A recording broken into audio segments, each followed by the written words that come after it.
I'm running late.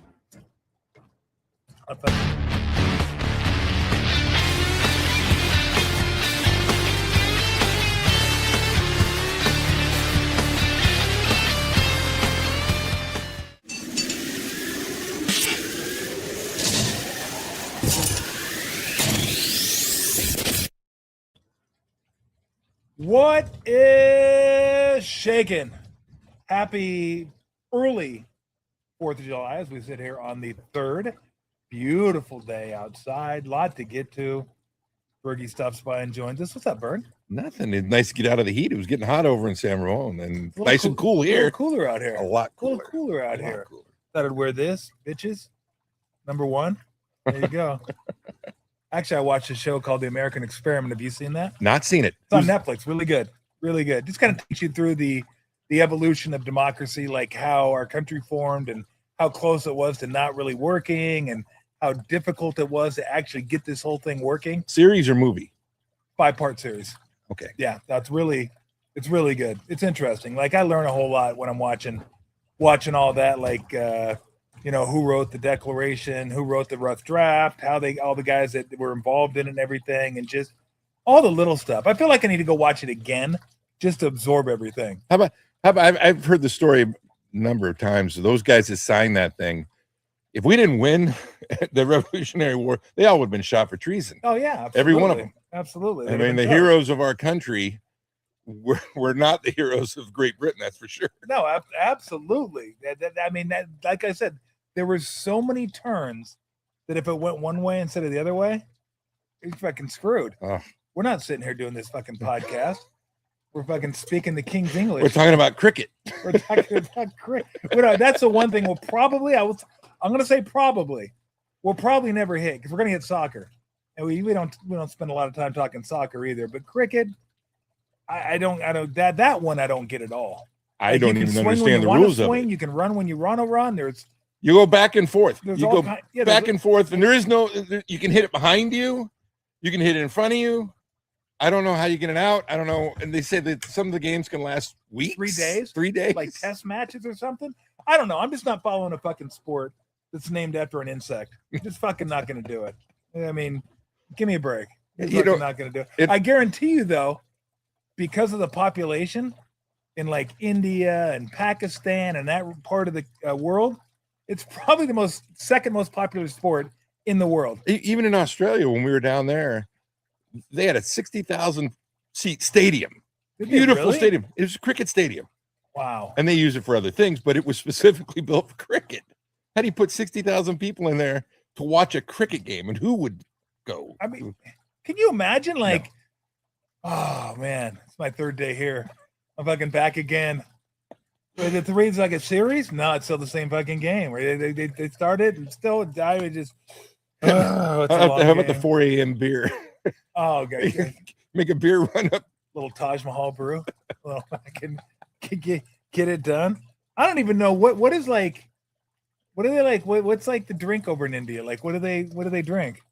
I don't know. I'm sure they have beer. I think they have Taj Mahal beer because you can get it at the Indian restaurants that I go to. It's not great beer. India not known for their beer. And how do they keep anything cold? I mean, I've been to Mexico, and when it's hot there and you can't even keep a beer cold, how are you going to keep it cold in India when it's 150? Don't know. Drink it fast. We don't have to worry about that. We're good at that. Yeah. We can drink it fast. That part we can do. Let's take our sponsor, Fieldwork. If you're not stocked up yet, get stocked up. 4th of July weekend, go over to Fieldwork. I did it today. We're going to have a little taste test, as a matter of fact. We got a Chipotle Porter here. We got a Dill Pickle Lager here. Not sure about this. It's a great name, though. Dill and Ted's Excellent Adventure. How great is that? We got a German Pilsner, a West Coast Pilsner, and a watermelon lager, which I'm drinking right now, I like it. It's light. It's not too heavy with the watermelon, so I enjoy that. And Fieldwork, man, they've been killing it. Have you seen some of their social media on the soccer games? Like, it's going bananas. Like the one in China Basin across from the park. People are going crazy over there. They got the big screen TV. People are going nuts over the soccer. So they're doing great. I just went over to San Leandro. You can go over to San Leandro, Berkeley, China Basin. Mission Rock will be opening soon. Giants are in town. Head over to the one in China Basin or a Centerfield concession stand. you can grab yourself a field work. But if you're not stocked up for the 4th of July weekend, head over to field work and get stocked up. I guess let's start with soccer. We got a lot to get to. We got a little football, a little basketball, a little baseball, little Giants. Very little. But let's go soccer, because it's almost like I feel. How do you feel about soccer versus the Olympics? I mean, I am, as you all know, and anybody who knows, I am not a big soccer guy, but got to say, I do watch the World Cup whenever it's on. I've really enjoyed it. I go bonkers over some of the rules that drive me nuts, which we'll go over, I'm sure. We're going to go over those. But it's really fun. You know what? The atmosphere, I love. It's kind of a little thing, but before, when they're singing the national anthems and you see everybody on a team just belting it out. Yeah. I love that. I mean, just the pride for your country, no matter who it is. United States obviously hosting great crowds, but everybody's represented. I mean, I looked at today, Egypt and Australia, that place was loaded with fans and they were going nuts over it. And that was kind of a mediocre game as far as the names go. The further we get into the tournament, it's going to be crazy. Yeah, I want to win. It'd be so awesome to win the World Cup, because then we could say, we got you in soccer, we got you in hoops. Don't even talk about football. We don't have you in baseball, but if we could ever get the pitchers to show up at the World Baseball Classic, I think we might be able to get baseball done. Although, look, let's face it, Japan's really good. Yeah. DR is really good. Puerto Rico's got a good team. So does I think it's not Panama. It's fucking who's the South American team? Venezuela's pretty good. No, it's not Venezuela though. It's not Colombia either. It's anyway, whatever. It doesn't really matter. But no, I'm not thinking Paraguay. Well, Italy was even good. Italy was good. Yeah, they're okay. They're okay. Don't mess with the Italians. Come on. Don't bag on them. Italian baseball. My mom's watching. She's going to go nuts. But it'd be great. It'd be awesome to say, yeah, we got soccer too. We got that. Don't forget hockey. U.S. in the Olympics. 2-1. Men's 2-1. Yep. Women's. You know how much that hurt Canada? Oh, I had no idea how much that hurt. They're still to this day. They're like, they can't believe they lost. You know our buddy Ian, who's Canadian. Yes. I have given him so much shit, and I told him the other day they've turned into a soccer country. They made it to the knockout round. That they're doing better than they did in hockey, and he was not happy about that. So he said, "Well, don't forget our national sport is like badminton." I said, "Well, you keep it. You keep it going." What? Excuse me? No, that's the part that cracks me up. Like, look, we're all rooting for USA hockey, men's and women's, and they're incredible games. But you knew it was going to hurt Canada more than it was going to hurt us. Oh, because if we lose, it's just that's kind of the arrogance of the USA. You're like, I've got other things too. We're good at this. We're good at that. I'd love to get the hockey, but we're okay. Canada's like, bro, that's fucking all. That's all we got. That's all we got. This means so much to us. We really want, and then you didn't get it, and they're like still holding on to it. Well, and I mean, shoot, when they went to the letting NHL players play a number of Olympics back, basically it was Canada's time. Go, okay, we're going to win some golds. Yep. And they haven't won. They have. They have, but not this time. They didn't win. No, I mean, look, and you're only as good as your last Olympics. Canada still has the best players, but we got a lot better players than we used to have. Like, you look at our roster now, you're like, oh shit. Like, it's not a surprise anymore. You look at the odds going into that game, it was a pick 'em. It never used to be a pick 'em.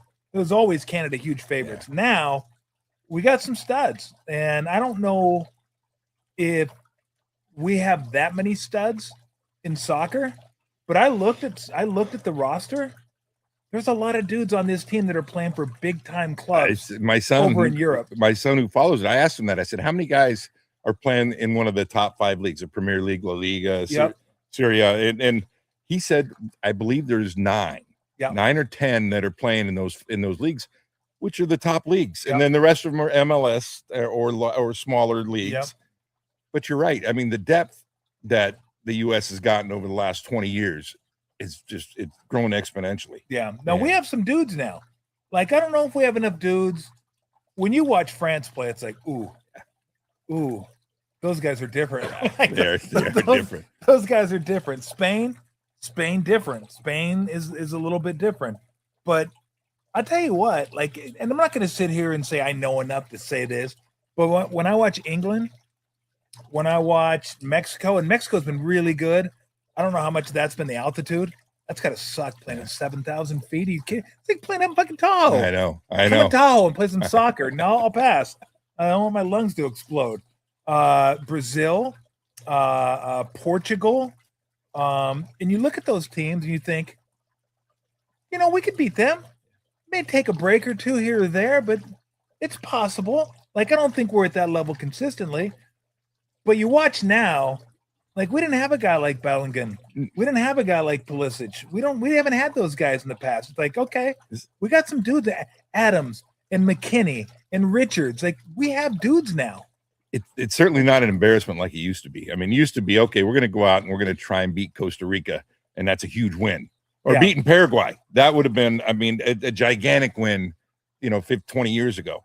Now we're expected to beat them. Yeah. And they're a good team. Obviously, they're still playing.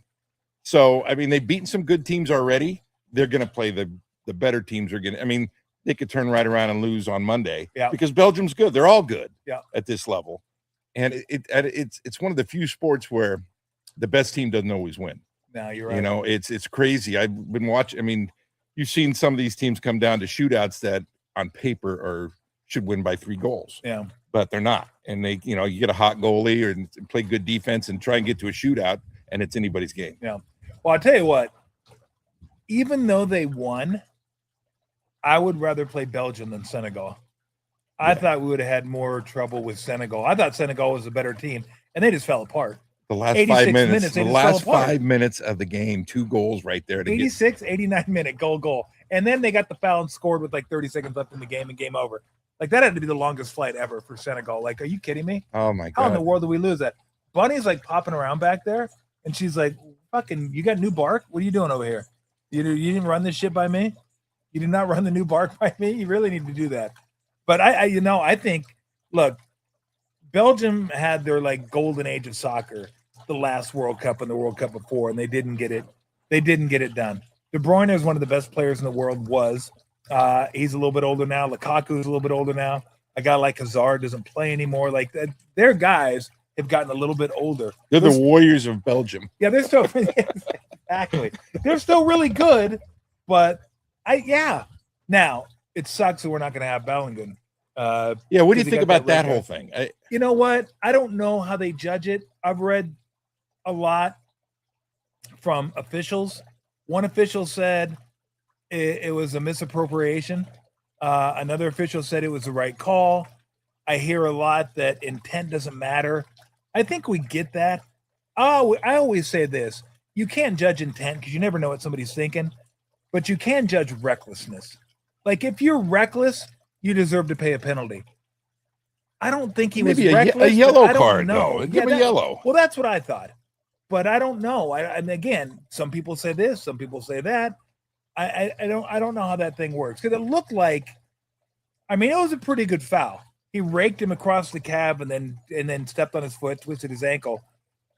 But I think he was just trying to put his foot down. Yeah, I don't think there was anything malicious. I don't think he looked, and I don't think he was reckless.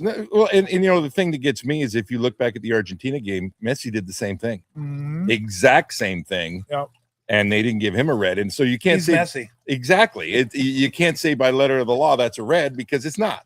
It all depends on who does it, and if Messi does it, the World Cup can't afford to have Messi sitting out a game because he's such a big draw.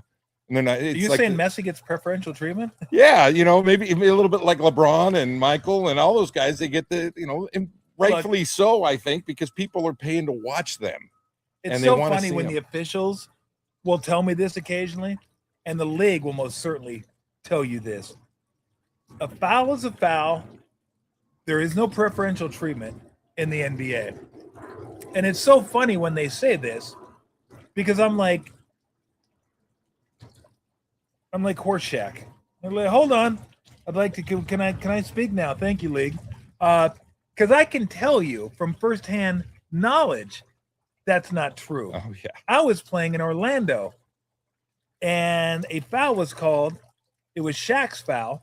They gave it to you. Hugh Evans was the official. I wasn't even on the same side of the lane. I wasn't even close. Like when they called it and they said my number, and I've told this story before, so if you've heard it, bear with me. I whipped my head around like I had to make sure that was what? What are you talking about? I go, Hugh, I wasn't even, that was 5 feet away from the play. And both Shaq and I had 3 fouls, I think. You mean you didn't get the superstar treatment? I didn't get superstar. Well, this is what he said to me. He goes, would you rather have 4 fouls or Shaq have 4 fouls? And I go, fucking give it to him. He fouled him. I want to play. I got the foul. So don't tell me superstars don't get preferential treatment. I was a part of it. I was a part of that preferential treatment. I got the short end of the stick on that preferential treatment. Look, just don't, as they say, piss down our legs and tell us it's raining, okay? At least treat us with a little bit of respect. We get it. We understand it. We may not agree with it, but we accept it. Superstars get better treatment. They get that's the way it is. And I kind of get it because if I'm going to pay that type of money, who do I want to see play? Me or Shaq? Yeah. Maybe there was one person there that wanted to see me. I have no idea. I'm guessing most wanted to see Shaq. So I get it. Keep Shaq in the game, not me. Just don't lie to me. Don't come out and blatantly lie to me and tell me that everything's on the up and up. And if it's a foul on a superstar, then the superstar gets – it doesn't work that way. And I hate when they try to give me that bullshit. I mean, everybody that watches the NBA knows that that's happening. We Everybody. all know. And you know, it pisses you off when the same guy gets it over and over and over again. And you know, but you have to understand that it's a money-making business. And if the superstars aren't playing, people aren't going to want to watch the games. So they got to keep them in the game, not just for the people at the game, but for the watchers on TV. And so those officials know exactly what they're. Yeah, we do. Yeah, we totally get it. We get it. Just don't lie to us. Don't play us for fools. That's all we ask. All right, let's get back to soccer. Yeah. Since let's be the quintessential Americans and start changing some fucking rules in soccer. I mean, we watch this sport once every 4 years. Yeah. We're fucking versed. We know how to. We can change the fucking rules. If you want to make the sport better, we'll make it better. We're gonna make it better right now, right here, right now. What do we want to do? Okay, give me your rule changes. Well, you know what? This is a big one, and it's when I was athletic director in high school, because high school does the same type of thing. In what other sport, when there's a clock, does an official not stop the clock and wind the clock? And he keeps it on. He keeps it there. He's the only person in the entire stadium and entire world, for that matter. There's nobody but him. Entire world. There is. He's the only one who knows how much time's on there. He's like hiding it. And it's an arbitrary thing. You know, they put, okay, we got seven stoppage time, 7 minutes stoppage time. Okay, I get it. First of all, we could have stopped the clock and we would have known that. I know as a coach, no matter what sport, and I talked to our coaches in soccer too, they said, yeah, they want to stop the clock so we can see where we stand. How much time do we have? Because that's going to determine what I'm doing. I got to press it up. But it's not hey, 7 minutes of stoppage time. When that 7 minutes hits, we're stopping it. No, it is, okay, you know what? I know it said 7 minutes, but they're doing something good right now. So we're going to let them go. And we're just going to let them go as long as I feel like they have something going. You know, and like in basketball, if you're playing a game, at the end of the game, okay, you know what? We're just going to stop the clock. We're going to let him play until he gets the shot he wants. Yeah. You know, it's exactly what I feel. And you know what? The U.S. got beat by Turkey after the stoppage time had gone through, the amount of stoppage time they'd given him. So nobody knows except for that official. Why isn't it up on the clock for the whole world to see? How hard is it for any official to say, okay, stop the clock and wind the clock like they do in basketball, like they do in football? And I don't get that. That's where I would start, because as a fan of anything, I want to see how much time's left. And as a coach, I want to see what I need to do. Hey, I mean, I saw one where they moved the goalie all the way up towards the end. I know if we're 30 seconds, I don't give a shit if they score another goal. I'm pulling the goalie up, and we're going to get an extra guy. Yeah. But you can't do it now because, hey, he may have added 2 more minutes. We don't know. We don't know. Nobody knows. The man, only the shadow knows. Only the official knows. That's a big okay. That big one thing for that me. one doesn't bother me as much, because I think if you stop the clock every time the ball goes out of bounds, I think you're going to be stopping the clock a lot. and you could have 3.5-hour games. Well, I mean, they do it in football, but every single play. No, I know, I get that, but I love the fact that soccer's 2 hours. I love it that it's a 2-hour fucking game. I know this when I'm watching it. Like if I watch a Premier League game, Lou, come on, really? But do they have to stop it? This is a serious discussion. They don't have to stop it though. So that's where you're wrong on that, because if he doesn't stop it, that's fine. Clock's going to keep winding. Okay. It's up to him whether he stops it or not. Okay. If he deems it, I'm going to, stoppage time, then I'll stop it. If he deems it, no, I'm not going to stop the clock. It's fine. We're going off the clock. Okay. And it's up to him whether he thinks it merits a stoppage of the clock, because that's what it is right now, except for you just don't know when he's doing it. Nobody knows. Kind of makes it exciting, doesn't it? No, it doesn't. It's infuriating. It's a guessing game. I mean, I don't care who I'm watching. Any game, I'm going, well, shit, they're just going to let him finish. They're going to let him keep going as long as they can. And, I mean, you're guessing. When's he going to blow it? When's he going to blow it? When's he going to blow it? I was actually kind of happy with the turkey one because I was in Vegas. I bet turkey. You got a problem. Woo, woo. I thought that was a good bet. Is it Turkey Turkey E? I don't know. I mean, I guess if my country is named after a deli meat, I'd probably want to change the name. But it's always going to be turkey to me. It's always turkey. Like I grew up, I'm 60 years in with this turkey thing. Okay, I can't do the turkey A thing. I can't. So if you want to go turkey A, that's fine. That's cool. But there's got to be a grandfather clause here, where you're past a certain age, you went to school, you grew up. Everyone said turkey. You said turkey. It's just turkey. Sorry, you're turkey. Hopefully, it's not a huge deal, and it's not like I say it a whole lot anyway. I get it. I'm not as bothered. I'm not as bothered by the clock. I kind of like at the end you don't know, and they give the other team, like, if the other team's like trying to score and they're close to scoring and they have a good attack going, they'll let them finish it up, and then as soon as they kick it out, they'll call the game after that. But I get it. I mean, I get it. Like when a guy is hurt, if he's hurt for like 5 minutes, you could stop the clock for 5 minutes. Like I mean, for God's sake, they let the clock keep running during the quote unquote hydration break. Why isn't it a water break? Got to call it a hydration break. Sounds better. Commercial break is what it is. But the clock keeps running. I know. They don't even stop it for that. I know. So we know that they're going to add that time on, and so why not just stop it? That's a big pet peeve of mine. Okay, the clock. Anything else? The shootout. Exciting. You're not with the shootout. I think I love watching it. Shootout's fun to watch. It is fun to watch, but I find it unbearable that you have to have a shootout to win a game of that magnitude. And we always talk about it. Imagine football at the end of the game. You know what? We're tied. We're going to send the field goal kickers out. We're going to kick it from this hash mark this time. We're going to move it over here. Or in basketball, we're going to shoot free throws. Okay. We're going to shoot free throws. Or in baseball, you fucking put a guy in second. Put a guy on second. Yeah. Maybe, who would do that? But they don't do that in the playoffs. No, of course they don't. So, but this is the fucking riot. The World Cup is the playoff type of thing. And in hockey, they just keep playing it on. And, the one thing they say, well, they'd be too fatigued. Well, you can change some rules up for the World Cup where, you know what, maybe we allow players to re-enter.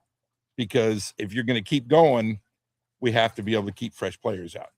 But I would love to see it come down. And I know as a player, I want to settle it on the field, not with shootouts. And it puts so much pressure on a goalie. I mean, goalies, if you stop one, you've done your job. Yeah. I mean, today, when we were talking about it before, when Australia misses two, they don't even put it on the net. Goalie didn't have to do anything, and they lose that. But, yeah, you play your butt off, and you go to extra time. You still don't get a score. Put more extra time on. Do another 2 15-minute periods. Just keep going. Eventually, somebody will get tired. Who's in better shape? Maybe that determines who wins. Yeah, and look, if a couple of people die along the way, the world's overpopulated anyway. We're not going to miss them. Okay, we just fucking cart them off. I mean, we got stretchers. We're going to stretcher these people off and move on. Move on with our lives. Speaking of which, how about a rule change there? If you bring a stretcher onto the field, you're out for 5 minutes. You're out for fucking 5 months. Exactly. Get out of here. I mean, you Paul Pierce? It's like a 5-minute major. How about Paul Pierce with the fucking wheelchair? Yeah, I know about that. I think he just had to take a shit. So the story goes. I'm not positive. Yeah, like if you look, I'm with you on that. If if they bring the fucking card of death out for you, you can't come back in. No, you're done. You're out. They can sub. Well, you get another sub, whatever, but you can't come back in. Yeah, that's it. But I do want to. I'm fascinated with the cold magic spray that they spray on the injuries. I know. they heal so quickly. I'm going, well, that what's in that? The minute, I'm good to go. See, here's my rule change. Here's what I'd like to see, and I'm going to get to the shootout in a minute. But the guys that are on the ground, I mean, they kill me. They're like writhing on the ground, and they're like looking up to see if they're going to like stop it. Which it's actually kind of funny. But here's what I think. I think if you lay on the ground longer than a minute, all right, longer than a minute, the other team's allowed to kick you while you're on the ground. Oh, see, you're just getting silly. Just go up and rip a dude in the ribs. Go, how about fuck up? For however long you're down, you got to sit out that long, and they got to play a man down. If I'm down for 3 minutes, I'm okay with that. I'm sitting on you going 3 minutes, a man down. Because these guys sell a bit like no other. They sell a bit. They don't get away from the bit. They fall down and they grab their foot, or they grab their shin, or they grab their knee, and then they show the replay, and you're like, you didn't get touched. What are you doing? But man, they're selling it. They're not giving up on it. They're like, and it's everybody. It's not. It's hey, U.S. is just as guilty as anybody else is doing it. They all do it. They all do it. They all do it. And it's oh god, it's infuriating. So with the shootouts, I've said this. I think I'm okay with the shootouts until you get to the finals. But I would be, because I said the same thing you've said in the finals. Like, let's reconfigure the rules a little bit to get re-entry.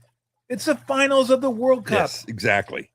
I believe, if I'm not mistaken, I could be, I'm like 99% on this. Argentina won the last World Cup on penalty kicks. On penalty, it's the world's biggest sporting event. Can we settle it on the field instead of with a carnival game? Can you imagine the seventh game of a Stanley Cup playoffs? Shootout. No. People go bananas. Yeah. Can you imagine seventh game of the World Series? Oh, who's on second? To start the 10th inning? No.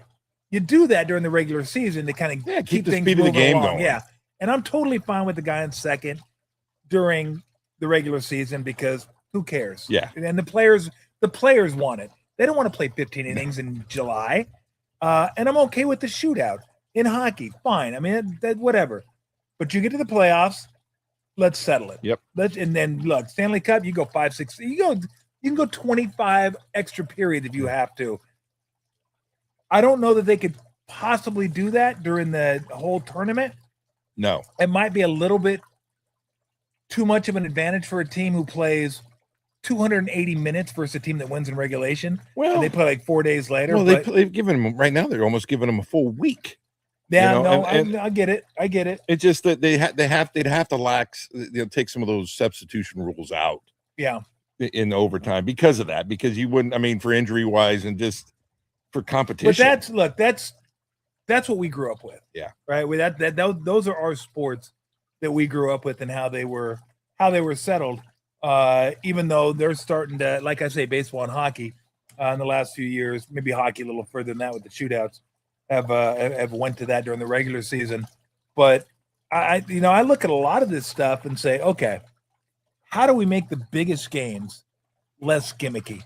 How do we make overtime feel like just an extension of the game? Mm-hmm. Which is why I've always said in the NFL, in the playoffs, play an extra quarter. 15-minute quarter. Play an extra quarter. I don't want the ball once and then you get it once. Because if I score a touchdown, I'm giving you 4 downs now. Yep. You know what you have to do now. If I get a field goal, you still know what you have to do. You have information you shouldn't have.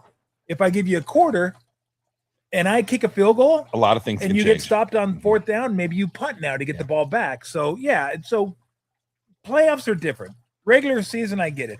In fact, in the regular season in the NFL, if they wanted to do sudden death overtime, I'd be fine during the regular season. Who cares? Just move on with it, and we're good to go. But, I think I would like to see them to settle the world's biggest sporting event with a carnival game, Didn't seem right. I mean, with no vested interest in either team, whether it be betting or as a fan, it is so exciting to watch. Oh, it's great. If I was a fan of one of the teams, one of them's going to be livid because we lost on penalty kicks. We tied, you know, the other one's going to be ecstatic, but Lulu, it's just, I don't know. Just for all the reasons you said, I think it's the, you know, for the World Cup, man, it is the biggest event in the world. And it's really showing well. I mean, God, the stands have been great. The stadiums look fantastic. It's, they've done a really nice job with the coverage, I think. I mean, I don't watch a lot of soccer outside of this, but it's been fun. Yeah, no, a lot of fun. It's been great. Here's something that would never fly in America, but I think it's probably more equitable than in determining who the champion should be in a league. The Premier League. I think they have 20 teams. They play each team home and away. So 19 games. So 38 games. Whoever has more points at the end of the season is a champion. That's it. No playoffs. They don't have playoffs. They have Champions League. They have the Europa League and all that kind of stuff. Now, we don't have that over here. But American fans would never stand for something that didn't include a playoffs. Because playoffs are the most exciting thing, and playoffs probably generate the most revenue too. So leagues want them as well. But and I'm not saying fair should be the ultimate arbiter, but that is more fair than the playoffs, because how many times does the best team not win a championship because something happened in the playoffs? Agreed. I mean, honestly, and if you play that many games, 39 games or 82 games in NBA and 162 in baseball, the best teams usually come out on top. They do. They've separated themselves, and that's a true test to how you played throughout an entire season. You can catch lightning in a bottle during the playoffs in particular sports, look at the Knicks this year. Exactly, and win a championship, and you may not be the best team, and that puts a damper on those teams that just had phenomenal years. The Warriors, when they went, what the Warriors win 71 games. 73 games. They didn't win the championship. 73-9, yep. And probably the best, and they were the best team. They just had a bad couple of games there. Well, and Draymond got suspended. Yeah, exactly. Oops. Well, you have to kind of figure that in. That's going to happen. So, those kind of things, I think you're right. The Premier League has it right with that, and they've been doing it, and so people know that's what's going to happen. And it kind of anticlimactic, though, when, Man City's playing Leeds in the last game, and they don't have to win, and it's already done. Yeah. And the thing about the Premier League that, is you like it, don't like it, the same 5 teams are pretty much the top 5 teams every single year. Every year. I mean, they change a little bit, but right now it's Arsenal and it's Man City. Man U popped back up. I think they qualify for Champions League this year. Liverpool is up there. Now, Tottenham used to be up there. They've fallen a little bit. Chelsea's up there a little bit. Chelsea can be up there as well. Aston Villa can be up there sometimes a little bit, but they got like 4 teams, they're just going to be there. Yep. And that's because they can spend more money. So, hey, look, there's always going to be kind of the yin and the yang. Like, do you like this? Do you like what do you like more? If there wasn't playoffs, I would not be thrilled. Like, the playoffs are the best part of any sporting season. Like, I love the playoffs. And the thing that I know you always bring up, and it's right. The little things. I mean, man, let's say Man City or Arsenal has it wrapped up with 5 games to go. What's more interesting is those bottom teams. Those games become so important. Yeah, because they don't want to get relegated down to the second league, lose all their so they become more watchable than the other games that the teams that had already won. No doubt about it. I wish we could have relegation here in the States. Here's my idea for relegation. And before we get to relegation, let's do our first. Max, Ogden, you guys ready to try a pickle beer? Yes. Yeah, you said that like fucking. All right, I'm in. Let's do it. All right, let's pour everybody a pickle beer. It's a great can, by the way. Dill and Ted's excellent pickle lager. So there you go. That's an amazing I like pickle can. Backs, so I can't imagine I wouldn't like a pickle beer. Pickle Backs when you drink whiskey? Yeah, I thought it was a pun on Nickelback. No. Whiskey without Nickelback. They are great. I like pickles. I thought I thought it had something to do with Pickleback Mountain, but I'm not sure. All right, let's. I hope not. All right, here's your log. These are coming in handy. These little I got it. fill work tasters. You got to get the bouquet too. The bouquet. Ooh. Very unique bouquet. All right. There you go. Smells like pickle. Oh, it definitely smells like pickle. Oh, look at that. About a 4-ounce pour. Let me see. Yeah, I'm gonna go big hard no on that. Hard no. It's a hard no. It doesn't mean I'm not gonna drink it. But all right, let me.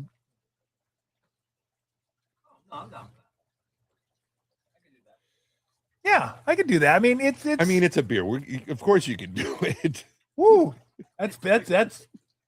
I definitely got some pickle to it. Oh, it's pickle. Like it's not not subtle. Not my. Like not my, that pickle is gonna smack you in the face. If you like pickle, give it a shot. Dill pickle, sweet pickles. By the way, let me say this for the 1,000th time, in case you didn't hear me or I was misunderstood. Fucking sweet pickles are an abomination, an absolute fucking abomination. Whoever created sweet pickles, whoever sells sweet pickles, should be fucking jailed. What about sweet pickle relish? No, nothing sweet pickles. I don't care. No. This coming from the guy who had, I believe, was it blueberry and pancakes beer? Something like that. That was awful. Good. What do you mean? It was a breakfast stout. I know it was a That breakfast. thing It was was a breakfast. You had to have open it up before we teed off. He's drinking it at 6 a.m.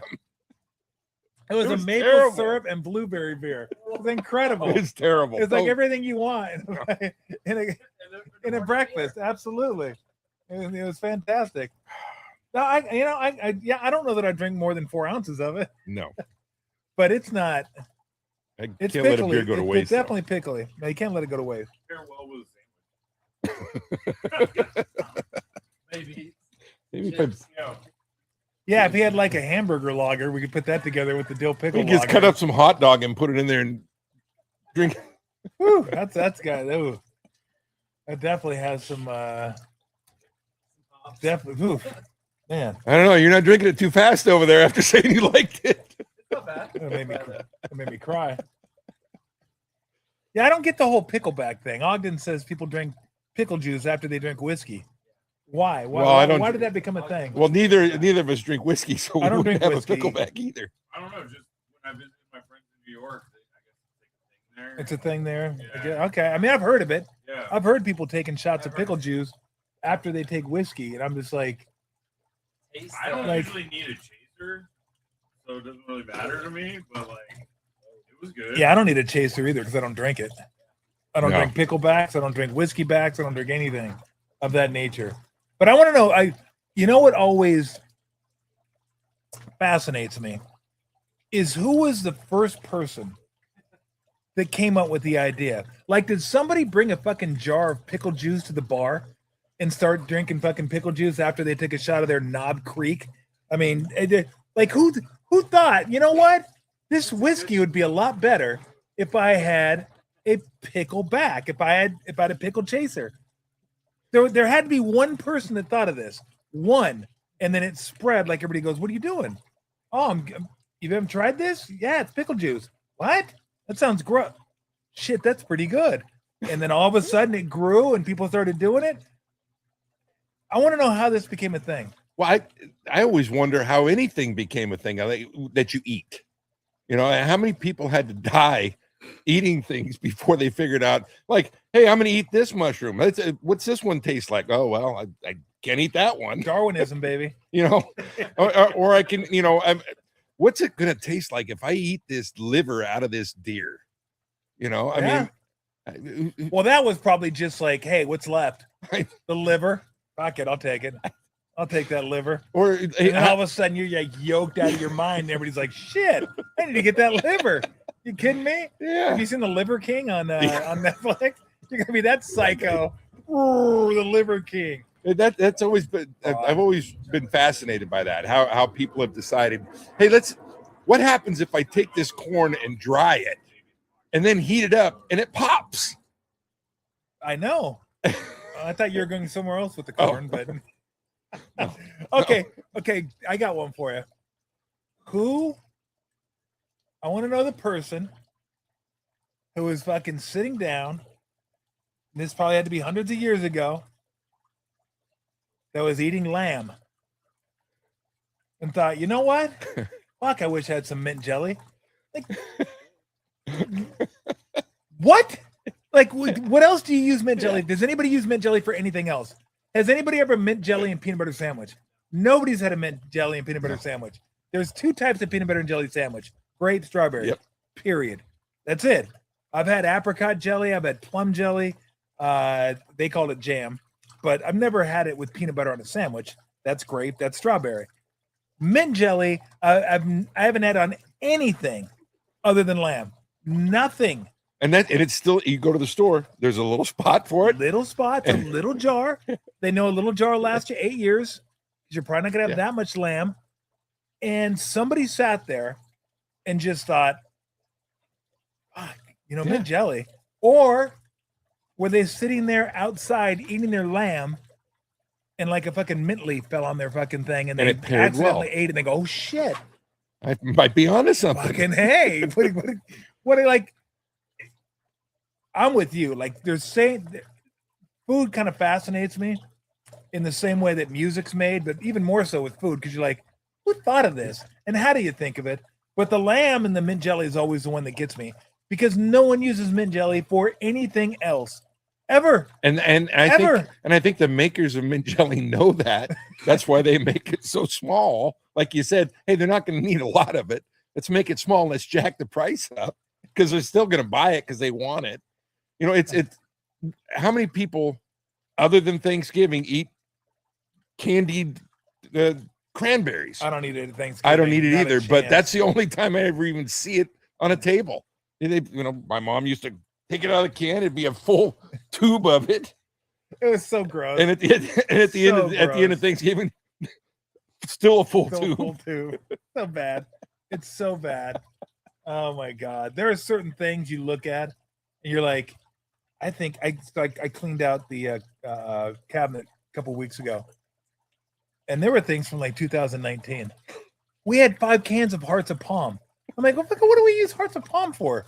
Those are underrated. But what do you use them for? Salads. Okay. Good in a salad. Really good in a salad. I bet these wouldn't have been good in a salad. If 7 years past their expiration date. It was past the expiration date. Oh, yeah. You talk about they're cleaning more out like the closet. Shit. My wife and my sister cleaned out my mom's closet. My mom does not know how to throw things away, and they found spices from 1972. Now I'm not kidding. I'm not kidding. 72? Yes. She had shit in there that was there when I wasn't going to eat it when I was there back in 72. They're like and it's spices still there. now. The spices don't even exist and you go, anymore. Mom, why don't you get rid of it? I might need it sometime. I'll tell you what, I'll buy you a new one if you want to get one. Thank you. You're not going to have that. Thank you. I mean, I hate saving stuff that costs $4. I'll get a new one. We just get rid of It's terrible. Clear the space out. Just clear the space out. I was so happy. I got all the cabinets. I looked at them. I go, oh, I feel so much better. Now I'm gonna have to go get some mint jelly and put it in there just for the hell of it. And it'll stay there till 2030. It'll never get opened. But just in case I have lamb, one day, I want to make sure I have the mint jelly. But if anybody knows the origin of mint jelly, please. Is it good on mutton? And what's the difference between mutton and lamb? I believe is mutton like wild lamb or no? I believe mutton is an old aged lamb that they butchered. It's run its course. It's like a, it's older and. Well, that sounds appetizing. I know. Here, it's old. Let's butcher it. You want some? Hey, Not you like really. aged meat? I don't think that's how the age process is supposed to work. I don't think it's supposed to age on the actual animal. And not only that, how can you? Hey, it's an aged steak. This cow is fucking 13. How does a steak that just hangs? I thought that you had to refrigerate that kind of stuff, but they age it dry aged. You know, they hang it. It's not in an air conditioned. It's just hanging and it's aging. I think someone's bullshitting us. I know. I think they ran out of room in the fridge. I don't get it. Hey, let's call it dry aged. We don't have any room anyway. We'll charge twice as much because it sounds cool. Let's just say it's dry aged. People will fucking buy it. They'll buy anything. They'll get anything. Oh God. Oh, speaking of food, before we get back to sports, hot dogs. Got to be hot dogs and hamburgers, right? 4th of July. Yep. Okay, more hot dogs than hamburgers, but I'm okay. And we'll let the Germans come to the party. Isn't that where hamburgers are from? Hamburg, Germany. I always assumed it was, but probably not. I wouldn't think. Are you on the hot dog, mustard, ketchup, relish guy? Just mustard? What's the condiment of choice? Please just don't tell me don't tell me mayonnaise. No, I don't put Okay. that. I do like mayonnaise on my burger. You but do? On a burger, yeah. I can deal with it. I don't love it, but I can on a deal hot with dog, no. I you know what? I can go straight mustard. That's it. I can go loaded. You know, mayonnaise or mustard and ketchup and relish and onions and sauerkraut. Tomatoes? And tomatoes. Like a a Chicago dog. There you go. I can go fully loaded like that. Chicago, bang, bang. Oh. Or chili. I mean, I can go with anything on a hot dog like that, but I mean, I'm indifferent. I love a good hot dog. Okay. Yeah. How about those street hot dogs wrapped in bacon? I don't know that I've had those. Oh, you haven't had one of those? I don't think so. When you leave like the Oracle Park you got the street vendors out there and they're cooking them right there in front of you. Who knows how long they've been there? And they smell so good. They smell so. They got onions. The hot dogs or the vendors? How long they've been there? Both. The onions and the peppers are grilling right next to it. And Smells good. And they taste phenomenal until the next day. Not good. Well, you can get a bad one and you may be sick for a while, but it's good. Sure tastes good going down. I bet it does. Oh yeah. It's hard to pass up when you're walking by it, though. Yeah, Max had 3 of them. He ends up with a train spotting fucking bathroom. All right, Tommy gun in there. While we're on the hot dog eating contest tomorrow. Nathan's, yes. Joey Chestnut. How many you think you could eat in 10 minutes like they do? If you're really giving it a yeoman's effort. 7, maybe. I think 7 in 10 minutes. I think I'd get full before the 10 minutes ran out. Would you eat them regular, or would you? I just can't. I can't fathom water. No, I can't. The bread. If water touches my bread, I'm not touching that bread. And they're just slurping it down and just. Yeah, I mean, like it that ought to be illegal. You should have to eat it like a hot dog. It's definitely gross. It's definitely gross. sick. I don't know if I could eat. I'll be honest. I don't know if I could eat 7 hot dogs in an hour. Like I might get full. I get full, and then oh god, that'd be. Yeah. I mean, am I the only one? I know it's not, because I talk to people. What comes to mind when you say a guy ate 70 hot dogs in 10 minutes? What's that guy? What's his shit gonna look like? Well, we asked Joey Chestnut that on the air one time. He said it's not great. He said it's not great. And I go, I can imagine it's not great. Oh my god! Can you imagine? I mean, would you rather eat 20 hot dogs in 10 minutes or 10 of those hot wings in 10 minutes? Oh, the hot dogs. I'd stuff them down. Yeah. The hot wings would kill me. Oh, I couldn't. The hot wings would kill me. Could not do it. Do you think Joey Chestnut takes a big enough shit to where if he doesn't get off the toilet, it could actually reach him? Like it just piles up. And did you ask him if Can you imagine? Does he purge it all after? I don't know. You know, I mean, I would. You would have to. You would think. And you remember the guy Kobayashi used to jump up and down, yeah, and wiggle all over the picture Yeah. to get it to settle. It's just all kinds of wrong, is what it is. No, It's all kinds of wrong. I just can't. I can't imagine how much your stomach gets distended. No, doing that. And Yeah, I think he has to like kind of work his way into it to stretch the stomach out before he gets ready for the competition. But yeah, those guys are professionally. They eat not just hot dogs. They don't show the other one. They eat everything. Rocky Mountain oysters. Chicken, they do. I'm sure they do. Yeah, they Rocky Mountain oysters. I think my limit would be 0 on chicken wings. You wouldn't even know. If they didn't Oh, you're tell just you, wouldn't swallowing know. it. You're swallowing it. Yeah. They don't. It's like you wouldn't eat it and go, "Is that a goat nut?" If I can start sneaking a goat nut on me, like you. Well, if it was a lamb nut, I'd need mint jelly. Yeah, you wouldn't eat mint jelly. You're like, that's a little gamey. A little gamey. We get any sauce for this? Any dipping sauce? What do you have? You have a little like honey mustard? I could put on this thing. But they do like everything. I know. All kinds of stupid shit. And there's like women in there that couldn't weigh more than 130 pounds, 120 pounds that are just throwing down 50, 60 hot dogs. Crush it. It's mind boggling. Where's that going? Yeah, I have no idea. So, yeah, we'll probably do hot dogs. And I'm a mustard, just mustard. Yeah.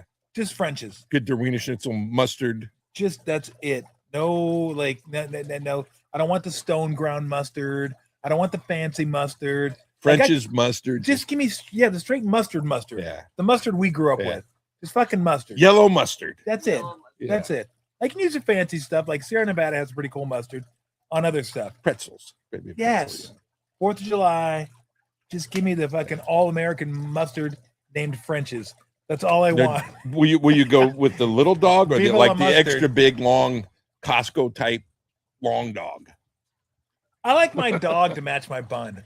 Let's put it that way. You don't like it hanging over. Nah, I don't. Yeah. Like Nick the Dick on Bachelor Party. And then some. Yeah. Is that the foot long? Yeah. I don't like my hot dog to get sexual on me. Like, fucking, oh, God. But if it does hang over, I like to eat it like this. I like if I can come from down under and fucking eat the hot dog. It makes everybody uncomfortable, but it makes me happy. Yeah. So I feel pretty good about it. So yeah, that maybe some potato salad, and chips, but beans. Any beans? Maybe. Not a beans guy. I'm actually more of a hot links guy than a hot dog guy, to be honest. I like the get a nice like Louisiana hot link or a bright like red on the inside, bratwurst, something like that. I mean, hot dogs are fine. You can't go wrong with a hot dog. I love when people go, you know what's in a hot dog? Yeah, fuck, we all know what's in a hot dog. It's shit, okay? But we still eat it. We don't care. We don't need you telling us, do you know what's in a hot dog? Like, if you're that guy or that girl, fucking please leave. Leave the house. Get out of here. I don't want to hear from you. Don't tell me. That's like the people that say, you know what's in that Jack in the Box taco? Yeah. No, but it's damn nobody good. Knows what's in the Jack in the Box taco. Nobody. The ratio between what's in it and how good it tastes is the highest of any food item. 100%. Not on Earth. Yeah. In the history of the world. In the history of the world. Because no one knows what kind of meat that is. No one. And it's greasy. It just. And you know what? They don't even want you to see it. They seal it up. They seal it up. It's vacuum packed. And because every good taco needs American cheese. A fucking slice of American cheese. Like, who made this? And a big old, like seriously, saturated oil spot right in the middle. Yeah, I mean, you need to have that. I mean, did the guy from Of Mice and Men make that fucking taco? Like, what the fuck's he doing? American cheese too. Fucking put this on. Like, what the fuck are you talking about? American cheese? It's a taco. It's Mexican. Like, it's Mexico. It's like not an American cheese anyway. But you know what? It's really good. It's tasty. It's really, really, really good. It's a blended paste made from ground beef and textured vegetable protein. Textured vegetable protein and a ground beef paste. And a paste. No, ground beef paste. Ground beef paste. What is ground beef paste? Don't know, but it's awfully good. Where do you sell it? Can you get that out of a tube? Can come out of a tube? Yeah, that's fucking. Who was the guy, by the way, of Mice and Men? Was that Lenny? You're talking to the wrong guy. It was Lenny, I think, wasn't it? Yeah, it was Lenny. Like MSG. Good flavor right there. And all that stuff that's so good for you. That's where Swift and Kelsey are getting married, right? I'm not mistaken. All right. Let's get to. I wanted to ask you. No, before we get to that, because we'll get to basketball, baseball. I wanted to find out what you guys thought of this too. We're talking about because Jaylen Brown got traded to the Sixers for Paul George 2 1s, 2 2s, and you're like, God dang, like, he's a really good player. Why would you trade him? He's a Finals MVP, helped Boston win a title. Problem is he like $60-70 million good? Is what you have to start asking yourself. So we were kind of going through some players and trying to figure out who would you give a max to right now, a 4-year max, no questions asked. Jaylen Brown certainly isn't one of those guys, and they didn't want to pay him max. They didn't want to match that or pay him max. So we'll get into that. But before I forget, I told you we're going to try to hit every sport here. We have soccer taken care of, kind of. Let's hit a little golf with America's favorite douchebag, Phil Mickelson. Like, I think we all kind of knew he was douchey, like the smartest guy in the room. Wanted you to know he was the smartest guy in the room, that type of guy. Which we know can't be true because he went to ASU. Exactly right. Turns out he might just be a bad guy too, like a really, really bad guy. That story that Shipnuck wrote, Alan Shipnuck, about him, I was like, God, this guy's like a really, like, just a bad, like an asshole. It didn't just start when he went to live. I mean, No. It goes back a long ways, and all the stories that you're reading about and you're hearing about him, and I'm sure some of them are embellished a little bit, but where there's smoke, there's fire. And too many people have come forward saying, yeah, that happened and this happened and that happened. And the stuff he was doing, and he's a predator. I mean, he's a predator. He's for lack of a better term, he sounds like an asshole. And it seems like everybody that's come in contact with him says the same thing. And, here we've been looking at Tiger, going through all of his escapades, and we know Tiger, he's had many problems. And, the two biggest golfers of the last 30 years. I mean, really, you go back to the mid-90s with Phil, the two biggest and greatest golfers the last 30 years aren't who we thought they were. And, that's partly our fault because we see them as golfers. We don't see them as people. We don't know them. And I'm sure that the people on the inside and the guy who wrote those pieces certainly uncovered it. But it sounds like it's been a known factor, amongst the other golfers and the other people that are involved in that. But, God, it's awful. I mean, he's been kicked out of 3 different, according to the stories, 3 different country clubs in Rancho Santa Fe. Yeah. Think about that. Think about a Hall of Fame golfer, a guy who's as well known as Phil, getting kicked out of local clubs.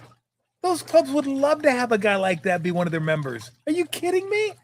You imagine how bad a guy you have to be to get kicked out of those stuff. He's not getting kicked out of Augusta where Augusta's saying, nah, we don't want you. He's not getting kicked out of Pine Valley where they're like, look, you're too much. These are like local clubs in Rancho Santa Fe. I'm sure they're really nice. My guy Steve Kerr's a member of one of them. But those type of clubs would love to have a guy like Phil be a member there. A they're local like, guy who grew up there. Yeah, and they're like, nah, we're good. We're good. Please leave. Kindly leave. You imagine how big of a douchebag you have to be to get asked to leave out of one of those clubs? Holy cow. And I used to root for this guy. I did too. Because I got tired of look, Tiger's the greatest. I still think Tiger's the greatest golfer of all time. You could argue with Jack. That's fine. I still look at win percentage. Tiger's win percentage is insane when he was healthy. But anyway, I was like, I'm just getting tired of watching Tiger win. So focused. Didn't pay attention to anybody. He didn't he was all that fun to be around. Phil looked like a fun guy. He'd smile. He'd shake hands with the gallery. He's like a man of the people, right? That's what we thought. A man of the people. And he wasn't Tiger. It's like, hey, let's root for somebody that wasn't Tiger. That was a swashbuckler that took chances on the golf course. That was a risk taker. Let's root for him. And then come to find out, when you're thinking, God, who would you rather have a beer with? Would you rather have a beer with Phil? Would you rather have a beer? Maybe pop a Percocet with Tiger? One or the other. I'll take Tiger all day now. I'll take Tiger all fucking day. Tiger looks like even though Tiger's kind of fucked up too, Tiger looks like the more normal guy. Let's put it this way. If one of those two were to sit down here and chop it up with us and fuck around, I'd rather be Tiger. Oh, no question. 1,000 times over. Phil, I wouldn't even want in my backyard. I would have been with you. 25 years or 20 years ago, I would have said Phil, but not now. Looking at the way he is and the way I mean, he really showed his true colors when that whole live thing went down. I mean, that's when it started to come to light, and some of the comments he made about the Saudis and the PGA Tour, which had given him everything that he ever earned in his life, and the way he turned his back on them, and some of the disparaging remarks that he made. And now to come out with the sexual harassment stuff that is, sending a naked a picture of himself naked, flexing his bicep to show to a girl who's a wife of another player. It was Perez's wife, I think, wasn't it? It was his wife. Yeah, it was his wife. And let's not forget, the picture included an erection with him posing. Dude's hanging laundry. And he just shows it to her when he leaves the room and says, "Hey, I'm going to leave my door open. Come on by." Who does that? Oh, my God. Nobody. No, apparently somebody does do it. I wonder how much. Now, this is pure speculation. I wonder how much the live, with all the money he received in live, had to do with like gambling debts. Like, I have no idea. I'm just speculating here. This is not fact. What is fact is we know Phil likes to gamble. And we know Phil was friends at one time with Billy Walters. And Billy Walters is one of the preeminent sports gamblers of his time, like one of the big guys. He was part of the computer group back in the 80s. And Billy Walters, that was part of the whole where Billy Walters, I think, got arrested, and it was insider trading, and Phil got off, and then Walters got mad at Phil because Phil didn't back him up. Yep. It's like, so maybe he is that douchebag. At least I'm sure Billy Walters thinks he is. But look, we know Phil likes to gamble. We know he likes to bet. And when guys like to bet that have that type of money, they bet a lot of money. Well, and that's their prerogative. That's fine. It's fine. Yeah. But I'm just wondering if going over there, because all the money he got, he said, well, I can take care of some of those debts. square all the accounts if I had. Now, again, he may not have had anything to square off. I have no idea. But I can't help but wonder, after being the oldest player to win a PGA championship, I think the oldest player to win a major, how everything would have been different if he would have just rode off into the sunset and been a part of the PGA Tour, showed up with Tiger, teed off at the Masters every single year like Arnie did and Gary Player and Jack did, and he would have been beloved. He would have been absolutely beloved. He went from a guy who was like beloved to a guy who everyone hates now. Oh, he's persona non grata everywhere. We don't have anything to do with you, like, at all. And I just wonder, again, I don't know why he made that move. Maybe the money was so much that he felt like he had to make the move, but it would have been so easy for him to say, you know what, I'm just going to play on the seniors tour. I'm going to show up at Augusta once a year. Maybe I'll show up at the majors. People will still love me because of my reputation and everything. And I'll be looked at a lot differently than I am now, because who would have ever thought 5 years ago this would end up being where Phil would end up being? I think you're right. I mean, he must have had those issues with the debt, because he made an ungodly amount of money on the PGA Tour. I don't fault any of those guys for going to get the money. I mean, no, that's fine. I wish they would have come out and said, "Hey, I went for the money." Exactly. Because we all know they did, which I have no issues with that, because that's an absurd amount of money that could set, generations of your family up for life. But, the way he carries himself, and I don't know, do you think it has anything to do with the fact that golf is such an elitist sport? It really is. It's a country club sport. And if this was a football or basketball player or a baseball player that did these things, I don't think we would think as poorly about them, because we've seen a lot of football and basketball and baseball players go through these types of issues, sexual harassment and those things, and they don't get vilified as much as what Tiger and Phil have done. I think partly because the crowd that watches golf is kind of an elitist crowd. I mean, I watch it all the time. But for the most part, we're talking about, suit and tie type guys that go to country clubs and have those types of things. And so they kind of turn their nose up on it. So I don't know if it's exacerbated because of that. And I just think it's what we thought of him before and now what we think of him. Yeah. I think a lot of that is, oh shit, you weren't that guy at all. He pulled the wool over Have you our always eyes. been this guy? Because remember, he always portrayed himself as a loving husband, the doting father. Shucks. I'll leave the tournament on Saturday if I have to. If my wife is going to deliver, that's how devoted I am to the family. Well, come to find out, you weren't as devoted as we thought you were, or maybe as you portrayed. I always am a little suspicious of guys that go overboard to portray how great a father they are, or how great a husband they are. It's like, yeah, the smile and the thumbs up and the whole, it makes you nauseous now. And then Tiger's like a different deal, because with him, I think it goes back a lot further with the whole sexual stuff and the I guess he said I don't know. Did he ever say he was an addict? I don't know if I don't think he ever said that. I think it was just one of those things that people threw that term out because he had so many issues with it. And once again, we don't know what but people forgave him. Lives. Yeah, they forgave him. We don't know what's going on in their lives. When he won his last Masters, shit. Yeah, exactly. They were like, fuck that. I don't give a shit about no Waffle House. Get that jacket, Tiger. Go get that jacket. We're behind you.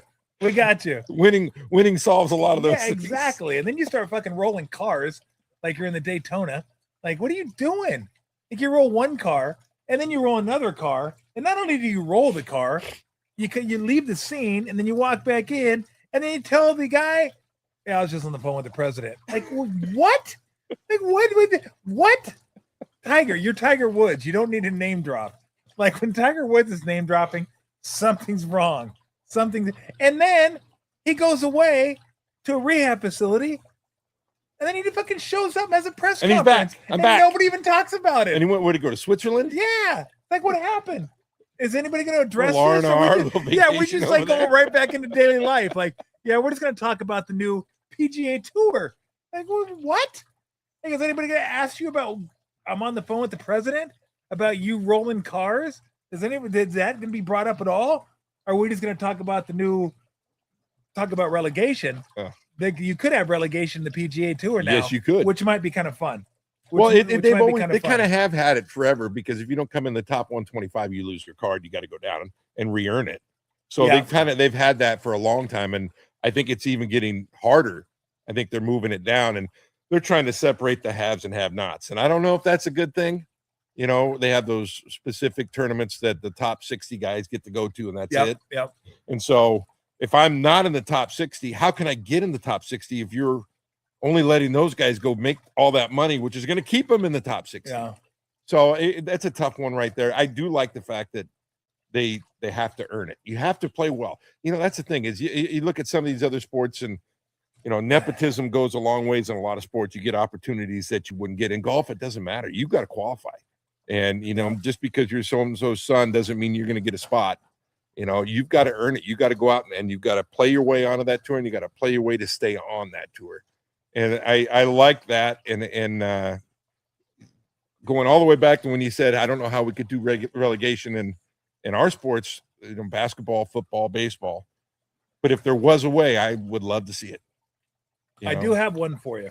I have a relegation. Hey. You're relegated to get another beer. I am relegated to getting another beer. What do I want? What do you want? You want another high-end? Sure, I'll try that again. The West Coast Lager? I liked it. Or you can have the timing and structure. German Pilsner. I will have a German Pilsner. Okay, have a German Pilsner. Das Pilsner. The Deutschland. Have a Pilsner. And then we got to try the Chipotle beer, too. Got to give that a shot at some point and see how good that Chipotle porter, that one looks. Look at that. Has a little pepper. What's the alcohol content? With a little sombrero on top of the pepper. Alcohol is 6. Not bad. No, it's light. Porters are usually fairly light. We got some. You still got to try the watermelon beer too. Yeah, well, be right up there with a pickle beer. Yeah. We'll fucking we'll get on with that. So yeah, I don't. Okay, let me get to what I wanted to get to is my relegation idea. I don't think I've run this by you. I keep running it by everybody that shows up. I go, wait, what do you think of this? What do you think of this? So if you frequent the podcast, you will have heard this before. Again, bear with me. Here's my I think this works. 40-team college football Super League, for lack of a better term. So are we specifically talking college football then? College football. Okay. College football Super League. We don't have to, but just for the sake of the exercise, we'll call one the Big Ten, one the SEC. 20 teams in each league. They're pretty close now.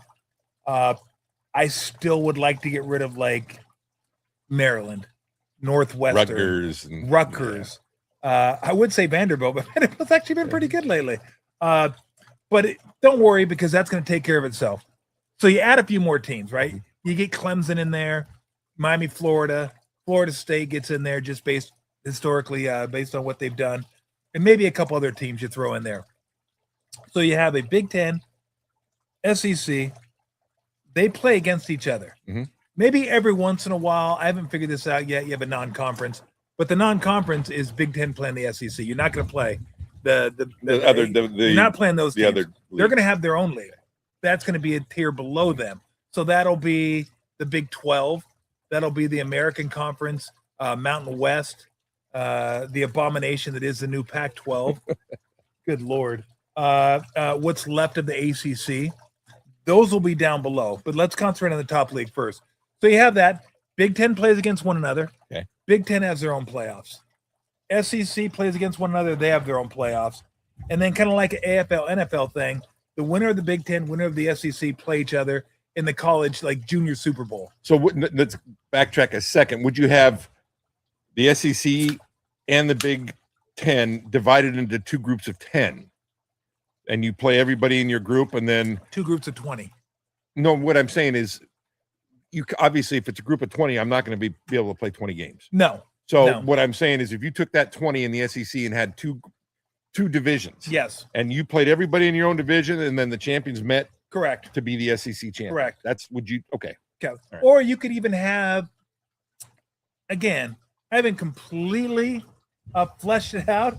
I mean, you could have 4 5-team divisions, 5 4-team divisions, just however you want to get to, like, let's say a 8-team playoff, 6-team playoff, whatever the case may be.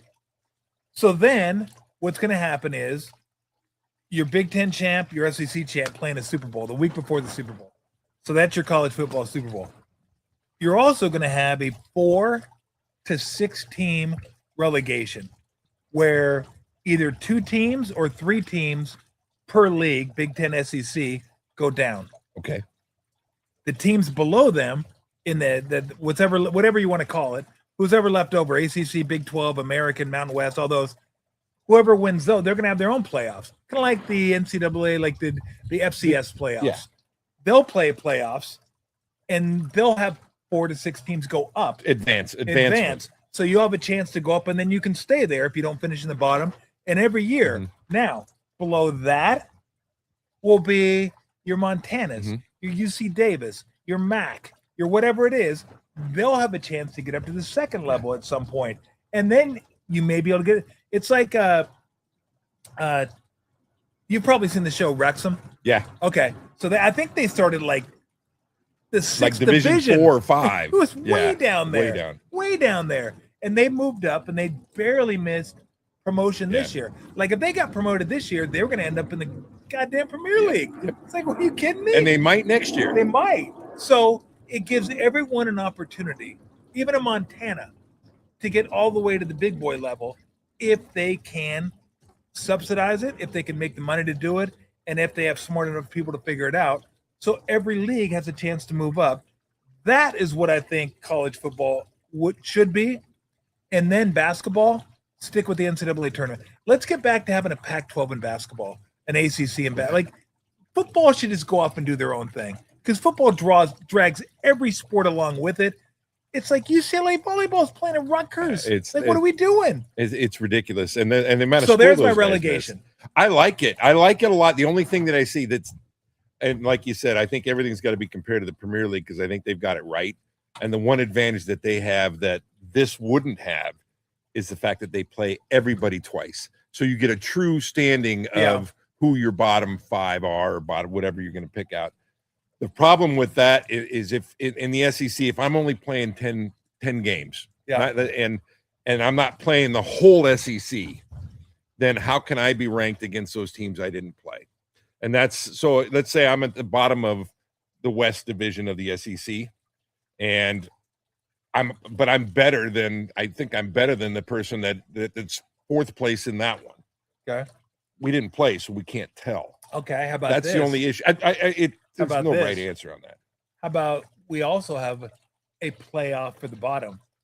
Yeah, but who the bottom teams have a chance to play, and you get a chance to prove you're better than the fourth place team. I would like that. If you lose the playoffs in that, then yes. you go down. Yes. So either you're a champion or you go down. Yeah.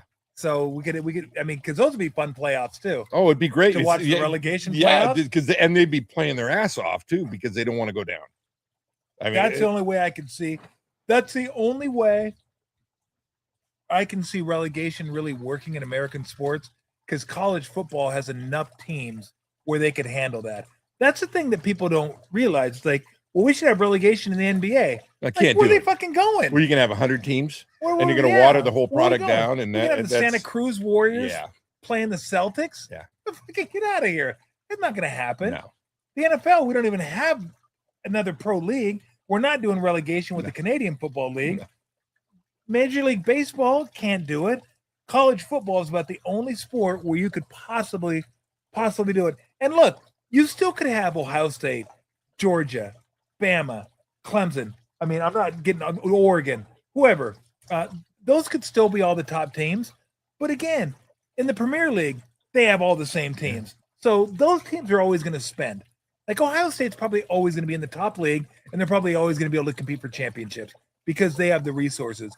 What I'm proposing is open it up for other teams to get in there and have their say where they don't get excluded. Because if you're in the Big 12 right now, you literally have no chance to play for a championship.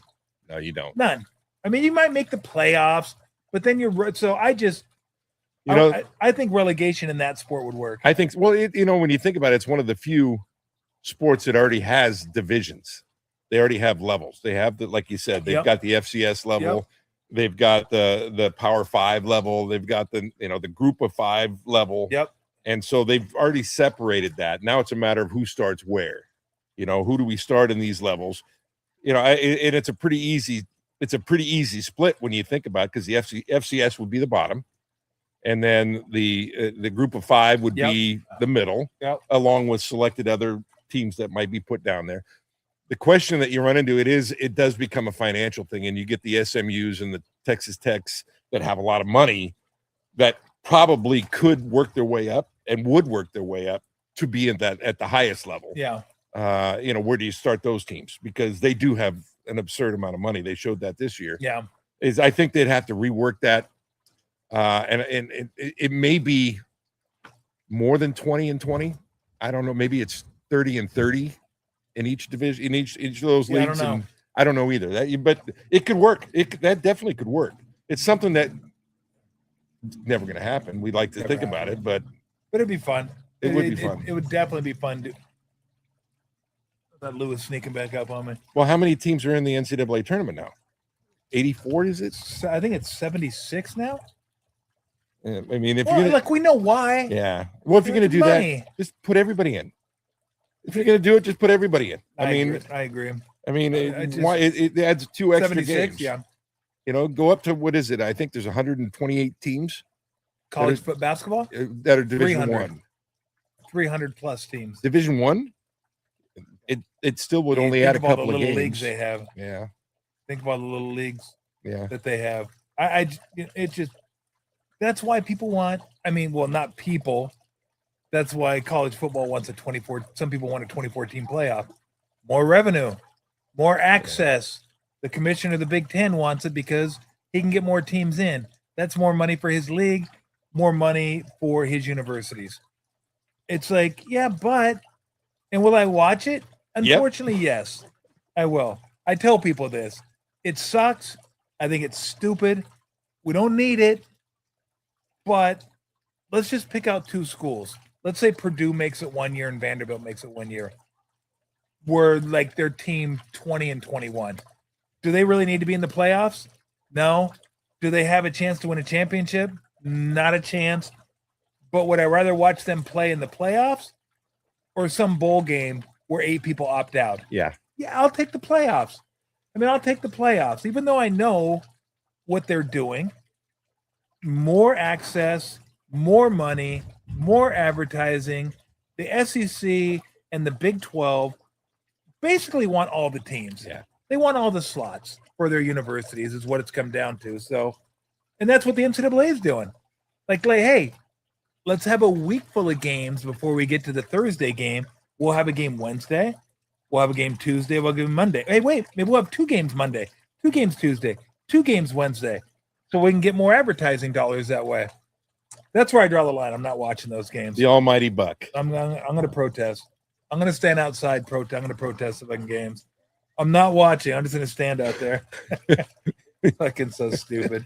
Just so stupid. All right, let's. Something I wanted to get to. I know you wanted to talk about this. We can get to it real quick. I don't think it's going to take you too long. Thoughts on Brandon Ayuk? I've never seen a guy cost himself so much money in my life. He's off the deep end. I mean, somebody honestly might want to check his. I mean, I don't have social media, but my sons do. And I say somebody should tackle him. Yeah. If you love Brandon Ayuk, you should tackle him and take away his phone. Well, I mean, his agent already took his hands off. He got rid of him. Yes. And if your agent's not going to bat for you, I mean, some of the stuff I guess he's been posting on social media is a little bit like somebody check his mental capacity right now. I don't know if something's going on, and he's dug himself such a hole. I don't even think that the Commanders want him. I mean, they've come out and said we really don't have any interest in it. Who would? I mean, you have yourself Antonio Brown. It's the same exact thing that went through. And nobody wanted him. The guy was arguably one of the best receivers in the league, and nobody would give him an opportunity. And Ayuk ain't Antonio and Brown. He's not Antonio Brown. I mean, the longer he goes away from playing, the less likely he's going to come back and play. Well, you said it with Phil. Would you say it with Phil? He went to ASU. Don't have to think about it too much more. ASU. Really, that explains so much. Sorry, Sun Devils. Yeah, you got to wear it. He's obviously not. I don't know who's in his camp right now that's giving him some advice. I don't know if there's anybody. It wasn't his agent. Anybody. His agent, I'm sure, was saying, just keep your mouth shut. Don't close the door on anything. Don't close the door on the Niners. I mean, but that ship sailed a long time ago. Yes. And I mean, in all honesty, that may be the only place that he could go back to. I don't know if anybody else would want him right now. Well, here's the one thing I know about football coaches, and you can speak to this, is football coaches don't want that type of distraction on the team, and they're not going to put up with that type of distraction on the team unless you're one of the top quarterbacks in the game. Maybe. But football is all about, are you about football? Are you committed to football? Like, we got to have you in. Steve Young always said it. Football is a sport that you can be all in on, but do you love football? You'll know at the moment of impact. Yep. Because it's not natural to run into somebody, and you got to really love the sport. So football coaches need guys that are bought in and ready to go. And why is it more important in football than it is in basketball and baseball? Because there's more guys. Yeah. Everyone has to be bought in. In basketball, if you have a knucklehead who's your best player, you just got to deal with it. Yeah. You have to. You only have 15 guys. Baseball, there's 25, 26 guys. You still got to deal with it. Like if Ohtani was a knucklehead, he's not. But if he was, they deal with it. In football, you better be like one of the greatest players in the game for them to deal with it. Because if not, fucking see ya. Well, and there's not a chance anybody wants to deal with it. Can you imagine any coach right now in the NFL that says, you know what? I can work with him. Why would you even try? No. Because he was good. Not great. He wasn't great. No. He wasn't a guy you're like, oh, I really want to risk this season and the harmony of this team on this guy who was good, not great. No. And football is a little different than the other sports in the sense that, I mean, you got 11 guys out there and you all 11 better be on the same page, because if one guy isn't on the same page, you screw the whole thing up. Yep. I mean, if I'm a corner and I'm not paying attention and I know we're supposed to be in a 3 deep coverage and I'm rolled up and I'm giving up the deep third, it's an easy touchdown. Everybody else might be doing their job perfectly, but if I'm not paying attention and I'm screwing it up like that, or if I'm the left guard and I'm going right when I'm supposed to be going left, and all of a sudden Aaron Donald's just running free to kill the quarterback or tackle the running back in the backfield. Yep. Dead play. Yep. You know, and it's basketball. If a guy beats me, I still have help. Yeah. If a guy hits one bucket, it's not going to hurt me. You know, in football, those things can kill you. And so you have to have discipline. You got to be able to trust the guys that you have. And I don't know if he's trustworthy. I look back and I think about Terrell Owens. Terrell Owens, mouthy, had a lot of issues. Obviously came out and did a lot of things, but the way he played the game, was amazing. I mean, if I always said, I mean, I can't stand the guy. I don't like the way he made it about him, but on the field, he was a different guy. Yeah. I mean, he never took a play off. He blocked his ass off. When the play wasn't coming to him, he ran full speed. And so if you were going to show a young receiver how to play the game at that position, he's a guy you'd pop on the tape and say, and you don't want to listen to him talk or say anything stupid. But if you want to show a guy, this is how he and Jerry Rice would be the two guys he would show, because they never took a play off. And, Randy Moss, can't say that. Randy Moss, when the play wasn't coming to him, he'd walk, he'd dog it. He wouldn't block anybody. When it was coming to him, one of the greatest ever, if not, the greatest. And, Ayuk has not proven that. He hasn't played in 2 years. He hasn't had that many catches. I don't know where he gets off thinking that he is.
I get him.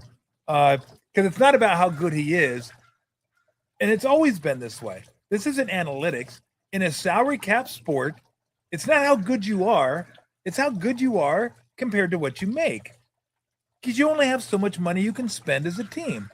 If Jaylen Brown was making $40 million, Jaylen Brown would be the fucking best bargain in the NBA. He's not making 40. He's making 60.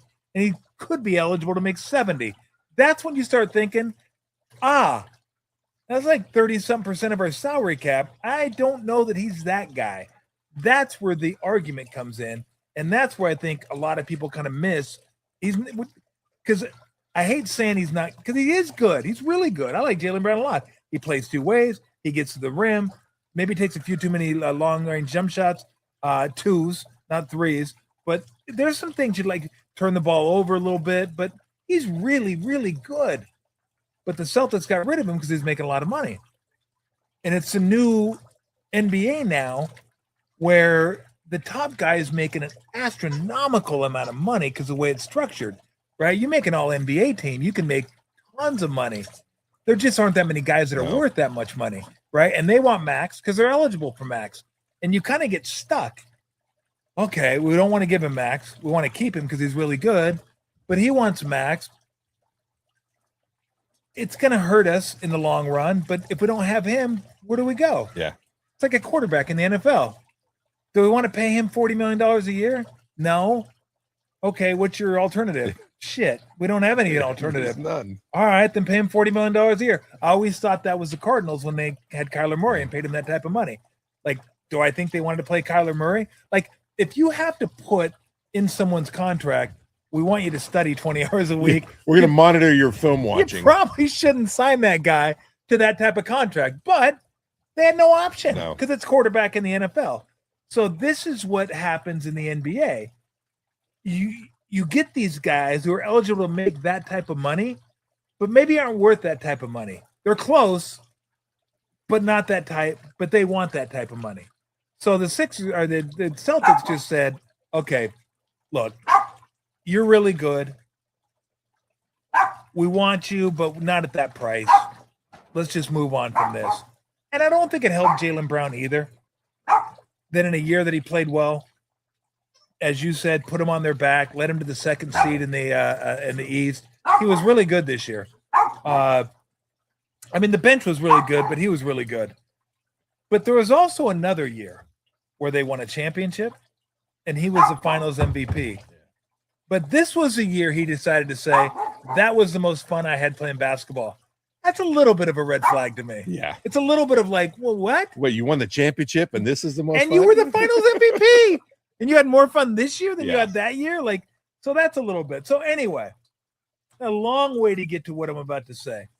So we were sitting here thinking, who in the NBA right now, over the next 4 years, is a no doubt, no-brainer max guy? No-brainer max guy. You give him the max and you move on with your day. Okay, what's the next order of business? That guy's a max guy. Okay, what else do we have on the table? How many of those guys are around in the NBA for the next 4 years? I'm not talking this year, because I think Steph would probably be one still this year. Although maybe not quite max, but Steph's different because of what he means to the organization, what he means to the team, the history he has here. Let's just talk about the talent. Who are the guys who you say, max him, 4 years, move on, we're good? Well, without thinking, the immediate one that came when we talked about it was Joker. Jokic. He's Absolutely. He's the one. I mean, that's a no-brainer. Immediately come out and say that. Then, I mean, then you have to think a little bit. I mean, we had the other guys we talked about. Yeah. I had two that were no-brainers for me, him and Wemby. Yes. Oh, Wemby, yeah. no-brainer. Yeah. Absolutely. Give him 4 years, move on, you're done with it. It doesn't matter what type of team you put him on. Nope. Doesn't matter who their teammates are. Doesn't matter what the system is. They're good. Like, anytime I have to say I need a certain system for that player, is that really a max guy? I don't know. No, but those two guys, anywhere you put them, and they're max guys. Doesn't matter. Joker, Wemby, max. Move on with your day.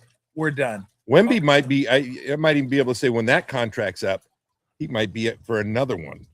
2 maxes in a row. Absolutely. I mean, at 20 years old. Yes, he'll probably get 3 maxes in a row, but he's absolutely 100% max him, you're moving. Jokic, max him, you're moving. You're done. And then I started looking around like, okay, who else is there? Who else is a max right now for 4 years and you're done guy? That's where you start thinking, okay. Luka popped into my head. Luka, max him, you're done. But here's the thing with Luka. What are the Lakers doing right now by going out, signing Reeves, signing Kessler, trying to get some wings? They're building a team around Luka. Like, Luka's not just fit him into a system. He's got to be the focal point of that system. And you better have a strong defensive team around Luka, because Luka ain't playing D. Like, I'd like Luka to at least try to play D. Like, I understand that's not going to happen. He's not going to do that. I understand you have your limitations. Give me an effort. And who knows what kind of shape he's going to be in? Who knows if he's going to be healthy? Don't know. So Luka is a max guy in my estimation, but he's not a sure move slam on. dunk. Like, I don't want to put him in the same category as Jokic and Wemby, but he's right there. Like, he's close because of how dominant he is offensively. Like, he's probably the most dominant offensive force in the game, him and Joker. But Joker, I know what I'm getting like every time. And again, give me 4 guys off a rec league, and Joker will probably go 500. Yeah, like, that's how good he is. Like, he doesn't need a system. Just if I can go play basketball, we're good. And he plays every game. And he tries on defense. Is he great on defense? No, but he's gotten better, and he at least gives it an effort. So those are the 2 guys that I came up with. If anybody comes up with anybody, let me know. SGA was another one. SGA was one. We said max him out. Yeah. Max Giannis. Giannis, we talked about. He wasn't a slam dunk though. For me, he was. Yeah. For me, he was, because he's 31. Offense, defense. I mean, just Giannis to me is a move on. Giannis is always in shape. Yeah. I know he's hurt this year, but I think he could have played more games. They just didn't want him to play more games. But for me, Giannis is. Giannis, SGA, Joker, Wemby. Edwards. Maxim. Anthony Edwards, Maxim. Good, done. Really good. Give him 4 years, max. Don't even think about it, move on. Yeah. So I got 5 guys. Tatum, no. Injury. You never know what's going to happen. And it's just, again, when you're talking max, you're talking guys that in a couple years are going to be making $70, $80 million a year. And it's not so much the money, it's the percentage of the salary cap they're going to be making. If a guy's making 35% of your salary cap, he better be a guy that does everything for you. And you don't got to worry about what his teammates are. You don't got to worry about saying, I like this player, but he doesn't work well with him. And he better be averaging 35% of what you're doing. And he better honestly, be efficient. He better make everyone else better. Yeah. He better make their jobs easier. He better at least try to play both ends of the court. I better have that if I'm going to pay you that type of money. And I should rephrase the whole thing. I shouldn't even bring up money because people get like flipped out about money. It's not about money. It's about the percentage of the salary cap you're taking up. If you're going to take up that type of percentage, you better be a dominant guy. So who do we have? Giannis, SGA, Joker, and Wemby. And Edwards. Okay. And so we said Luka is a max guy, but he's not. I'd still have to think about it a little bit. You got your injury guys, Halliburton and Tatum. Yeah. Who, if they hadn't got hurt, would be they'd Tatum, be mentioned. I don't know if Halliburton's a max guy to me. Like it's certainly not a no-brainer. No, he's but not a no-brainer. He's good. I like Halliburton. I like him. I like Tatum a lot too. Problem is when you do this exercise, you start breaking guys down a little bit that you really like, but you're just saying, I like you, but not at that price. Yeah. And the reason we're doing this is that's exactly what Boston did with Jaylen Brown. When they weren't saying they don't want him, they don't like him, they just don't like him at that price. Like we don't want you at this price. If you're making $10, $20 million less, we'd love you. Where would you put Morant? John Morant? Yeah. Not even fucking close. No, I'm just saying, where would you put him with he'd be close. Max? No. I mean, you know a lot more about it than I do. Yeah, that's for sure. I would put him below Jaylen Brown. Okay. One, he's super athletic, but the older you get, the athleticism starts declining. He's never been a shooter. Team leader, please. No, yeah, he's got all the other X factors. Yeah, and defensively, he's not great either. So no, I'm curious to see how it's going to work in Portland because they have a lot of guards up in Portland. Yeah. They got Drew Holiday up there. Dame Lillard's going to be back this year, and maybe they're hoping to put him with Dame Lillard. Dame's going to like say, "Hey, we don't do that shit up here. This is how we act." Cooper Flagg is a guy. Yeah, I would max but he's young. Like, he's not a no-brainer, right? You don't know for sure about Cooper Flagg, but I feel good enough about Cooper Flagg that if push came to shove and you said, would you max him for 4 years? Yeah, I would.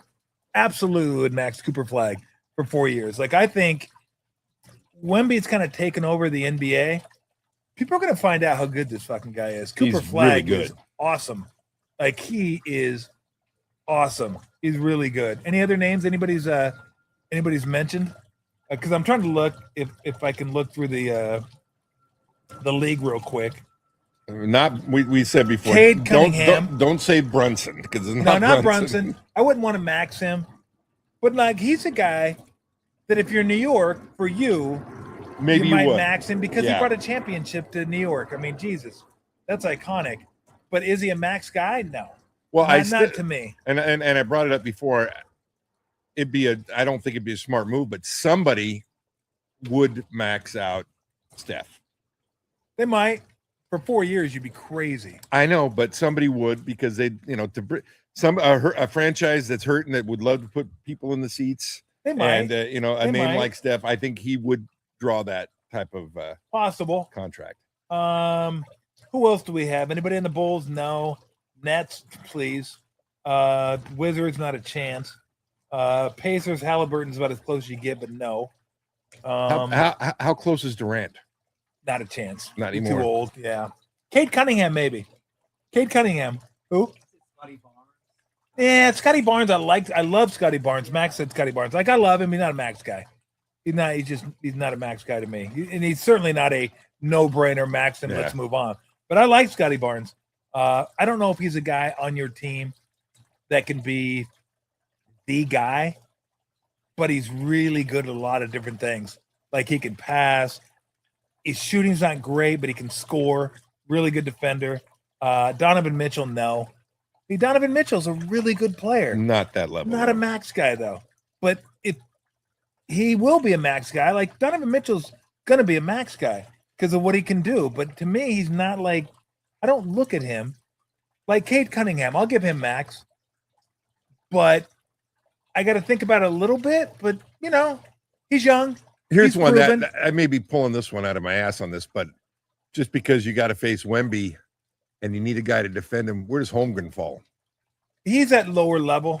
Like he's not a Max guy to me. And I think a lot of it has to do with how good Shea is, and Shea kind of runs the whole thing there. And it doesn't have as much to do. Like everyone was down on Holmgren in the playoffs this year. You never exposed a little bit. I just hate that we take a snapshot of people and say that's who they are. That's not who he is. Chet Holmgren's really good and really good. And he was second in defensive player of the year this year. Wemby was 1, he was 2. Like he's a really good defensive player.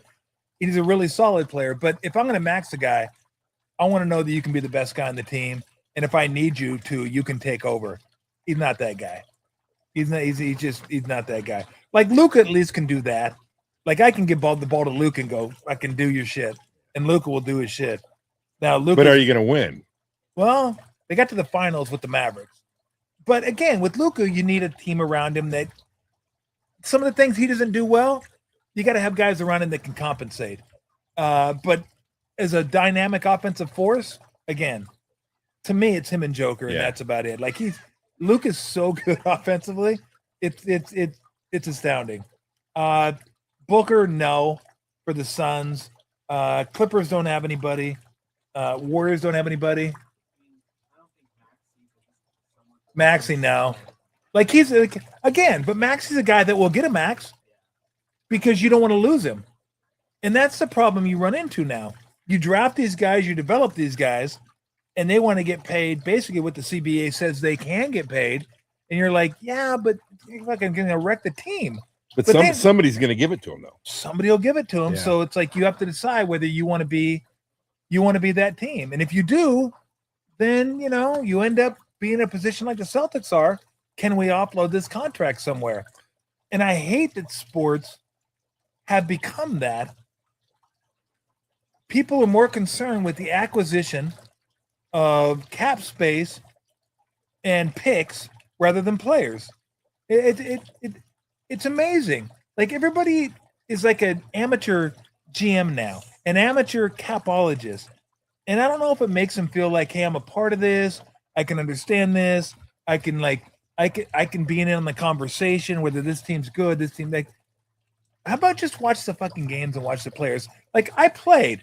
I don't try to understand this shit because it's too complicated. It's way too complicated. The NBA does not make it easy. Well, NFL doesn't either. No. I mean, the problem is the NFL's been very successful with making a balance of power. You see teams come from nowhere each year that are competitive, Absolutely. And they do a great job of that. And to some extent, the NBA's done that too. Teams have gotten better that haven't been good in the past. I mean, the Warriors did it. I mean, the Warriors were the doormat for a long time. They built themselves back up. I think that the competitive equity because of the salary cap is a good thing. But it stinks. Boy, if you're in that business to try and work your way around it, and is it worth keeping this guy for that amount of money, or do I risk getting rid of him and him going to play against us and beating us, and then all of a sudden our fan base is mad about that? Yeah. But I'd rather have that than what baseball has right now, which is nothing. I mean, in the Dodgers and the Mets and the Yankees can spend money like crazy and not have to worry about anything. Yeah, but the Mets spend money in their shit. Their shit. I agree. I mean, but that's just baseball. You still have a team like Tampa who doesn't spend, and I defy. Who's a bigger baseball fan between Daniel and Max? I'm going to say Max, but I'm not positive. Max a bigger baseball fan?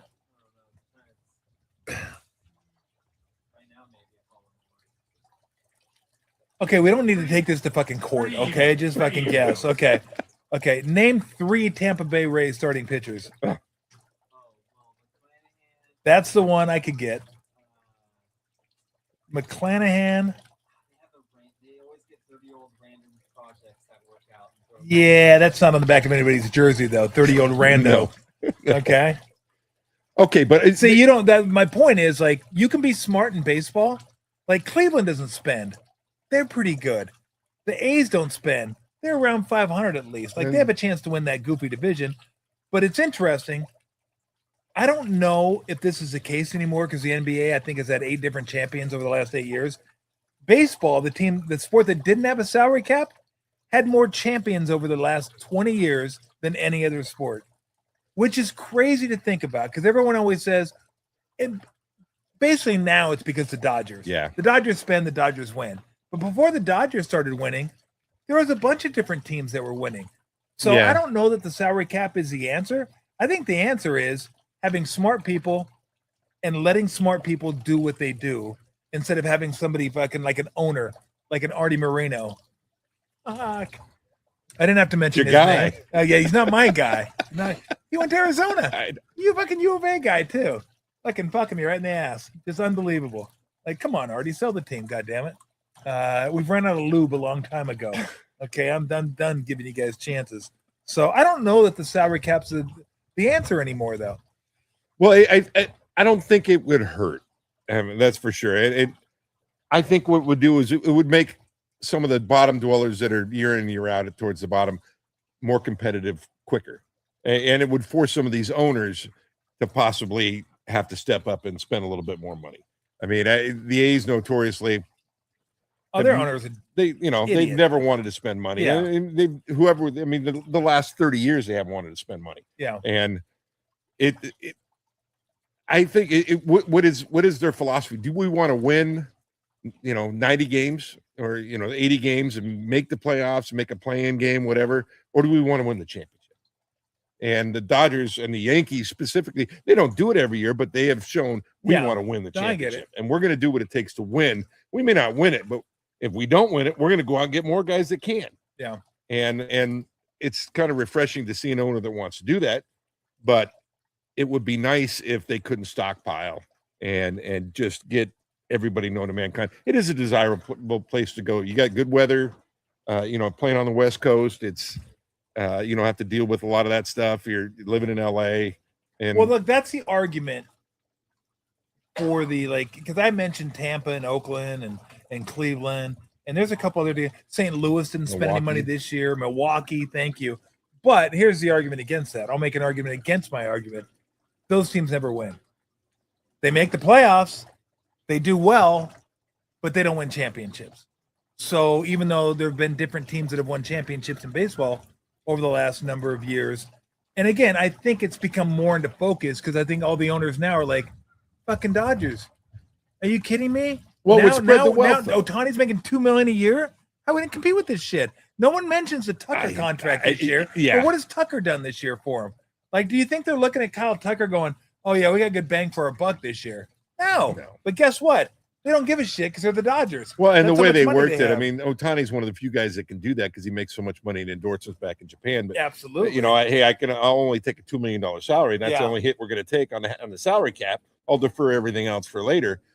I don't know. I mean, that's a loophole that they've got to somehow try to find a way to close because that's what the salary cap would do is it would force some of these guys. They all couldn't go to the same place, and some of those guys might end up in a Milwaukee or in a San Francisco or in a Minnesota or in a city of Baltimore or somewhere like that, and not just LA, and not just New York, the two big media markets that are going to be able to spend all that money. It pisses me off because I'm a Giants fan, and I think the Giants did a nice job. They tried to address some of their misfortunes.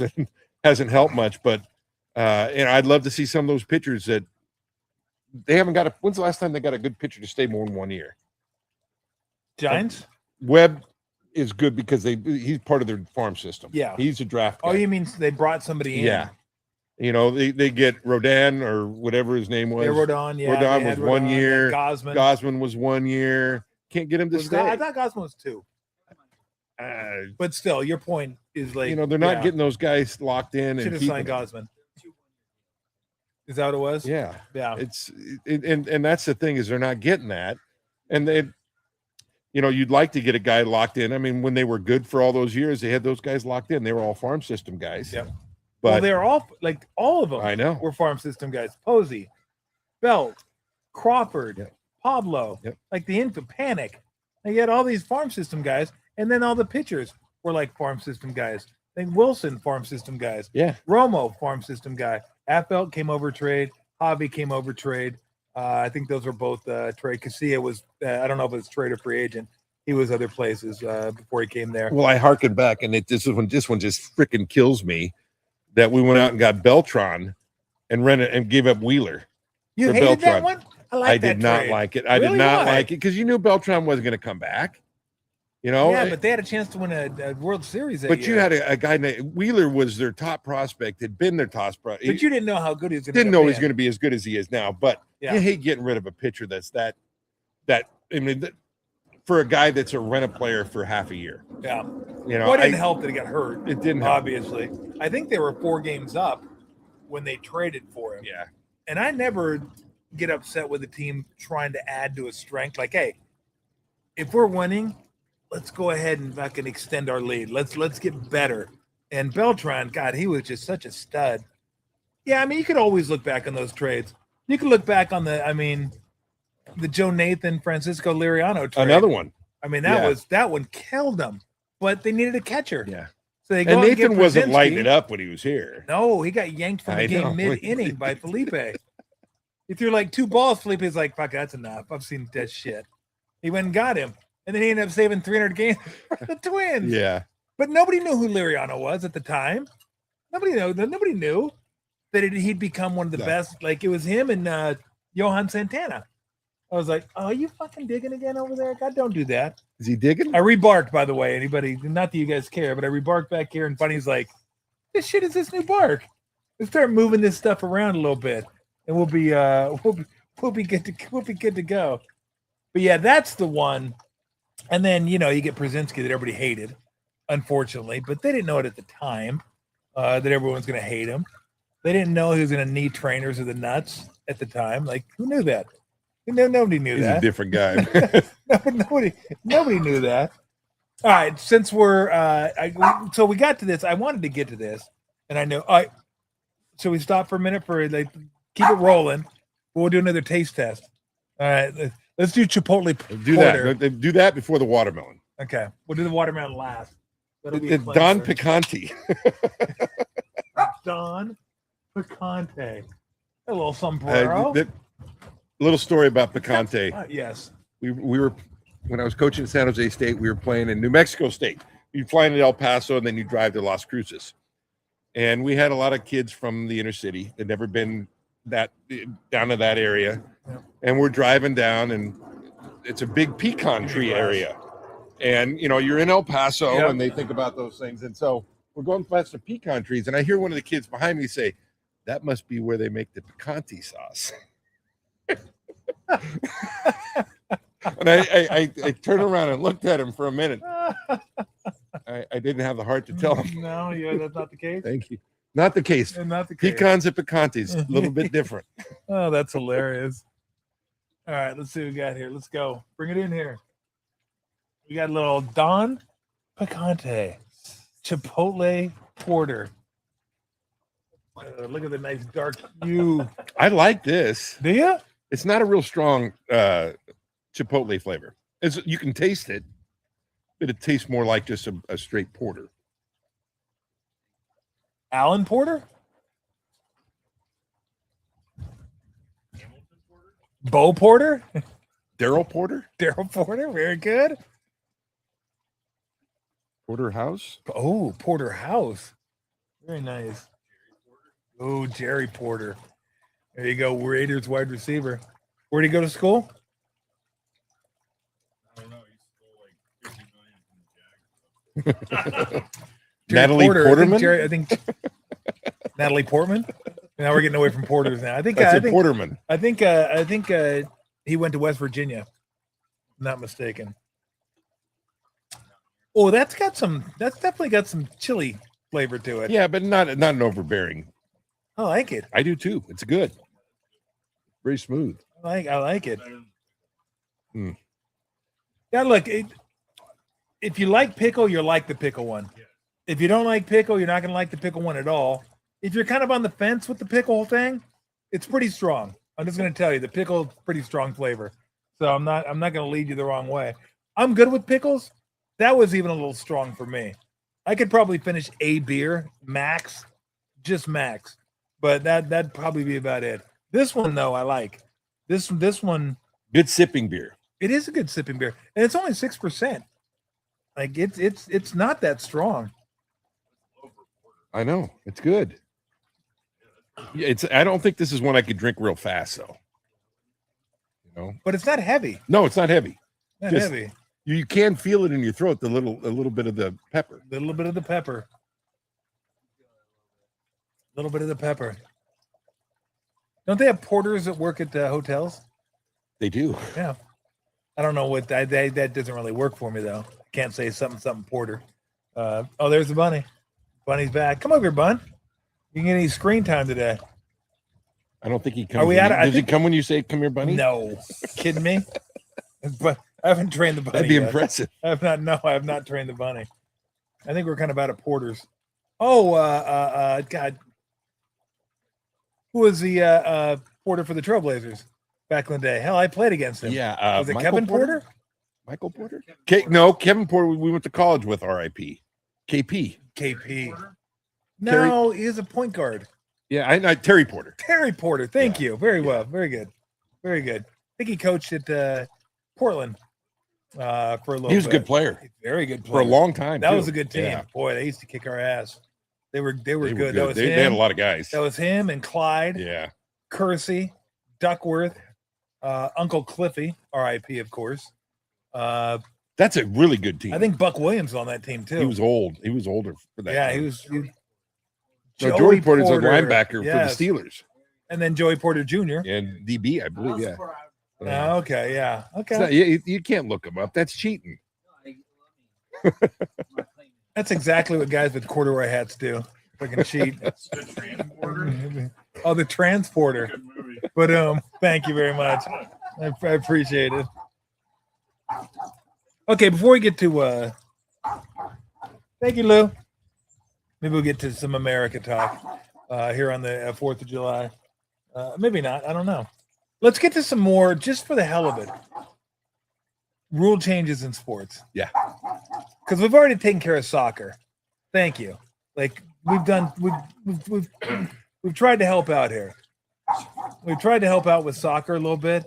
Basically, what we've agreed on. He doesn't like the time thing. I'm okay with the time thing. But let's fucking work on the shootout, okay? Yeah. It's a World Cup. Let's work on that a little bit.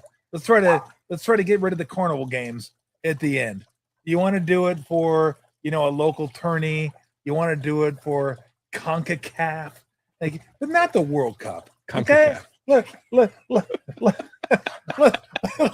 Let's go ahead and settle this on the field.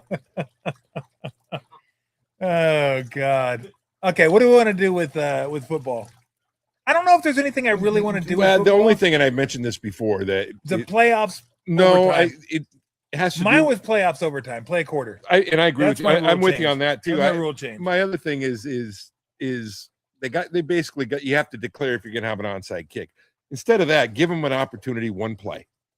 At the end of the game, if I'm down, I don't mind this one. If I'm down, whatever, I can elect it. Not just at the end of the game. Anytime I can elect that I'm going to go for it. You put the ball on the 20-yard line, coming out, and you have a 4th and let's say 16. Okay. I don't. They'd have to do the analytics to figure out a percentage of can you make it. If I make that, I get to continue the drive. If I don't make it, the other team takes over right there. Yep. I'm not going to do it unless it's the end of the game situation. Nobody's going to do it. Yeah. You're not going to do that in the first half. You might do it at the end of the game. That's it, where it wouldn't matter if you gave it up. But give them one opportunity. I would much rather see that, a football play, than an onside kick. Which nowadays they know it's coming. You have to declare that we're going to onside kick. if I gave him the opportunity to run a play, that'd be more exciting. And the percentages, like I said, you'd have to figure out what the distance would be. I say 16, it might be 14, it might be 18. I don't know. Whatever it is. Yeah. But I'd rather see that than what they do now. I think it would be excited, add some excitement to the game. And you'd have that opportunity to get the ball back a little bit better than you do right now. Totally agree with that. I love that one. I hate the onside kick. It's stupid. They don't even give you an opportunity to really recover it because the rules they have set up. I mean, you can only have so many guys on this side of the ball, so many guys on this side of the ball. I get it. The only reason they're doing this is because of safety. Yes. And the only reason they're doing that because they got sued. Yeah. They're like, okay, why do you think they do the kickoff the way they do the kickoff now? They're trying to keep guys from running 60 yards to crush other guys and have a wedge and have guys get CTE and have their brains donated and shoot themselves. And then somebody sues the NFL. They're like, we don't want that anymore. Like, please. So what do? We make sure you don't hit above the shoulder pads. We make sure you don't hit below the knees. And then that's a different thing. But we try to keep everything as light on the contact as possible while still keeping it football. Yeah. So get rid of the onside kick. What is it, like 3% are recovered anyway? I don't even think it's that high. It's dumb. Yeah. So I'm with that. Give you the ball at the 20, 4th and 15, 16, whatever they decide, and you can go for it. And if you get it, you continue on with the play. Hell, you could even score a touchdown on that play. Yes, you could. You can do whatever you want. Just get 16 yards. You get to keep the ball. Totally. I'm good with that. I'm fucking totally good. I'm done with the onside kick. I didn't think I'd like the kickoff, but it's one play, so I'm like, who gives a shit? Yeah, I don't really care anyway. No. Knock in the landing zone or whatever the landing zone is and return it or don't return it. It's a fun play and people love like kickoff returns, but it's still what usually happens. Guy catches it, they get tackled at the 25. We move on with our day. Yeah, I'd like to see them. I know it's a safety issue, but if the quarterback leaves the pocket, he's a running back, and to treat him as such. Yep. And they still don't do that. I mean, if it's Mahomes and he leaves the pocket, they're going to call, if they hit him hard, they're going to call a penalty. And if they hit a running back hard, they're not. Yep. So, I mean, if he leaves the pocket, they already have an established pocket with intentional grounding. Yep. If you're outside the box, you're free game. Once you do that, and just because I think that has really, Mahomes, I always use him because he really took advantage of that. He'd get out of the pocket, act like he was going out of bounds, dip back inside, knowing, hey, they can't hit me, and get the extra 5 or 6 yards. And that's bullshit. If he breaks that pocket, what do we got? Everything's said. No, what happened? What's going on? It's in extra time, and they both scored in extra time. Did they really? 2-2. Who they coded the Cabo Verde. Salsa Verde. Cape Verde and Argentina. It's an extra time? Time 2-2.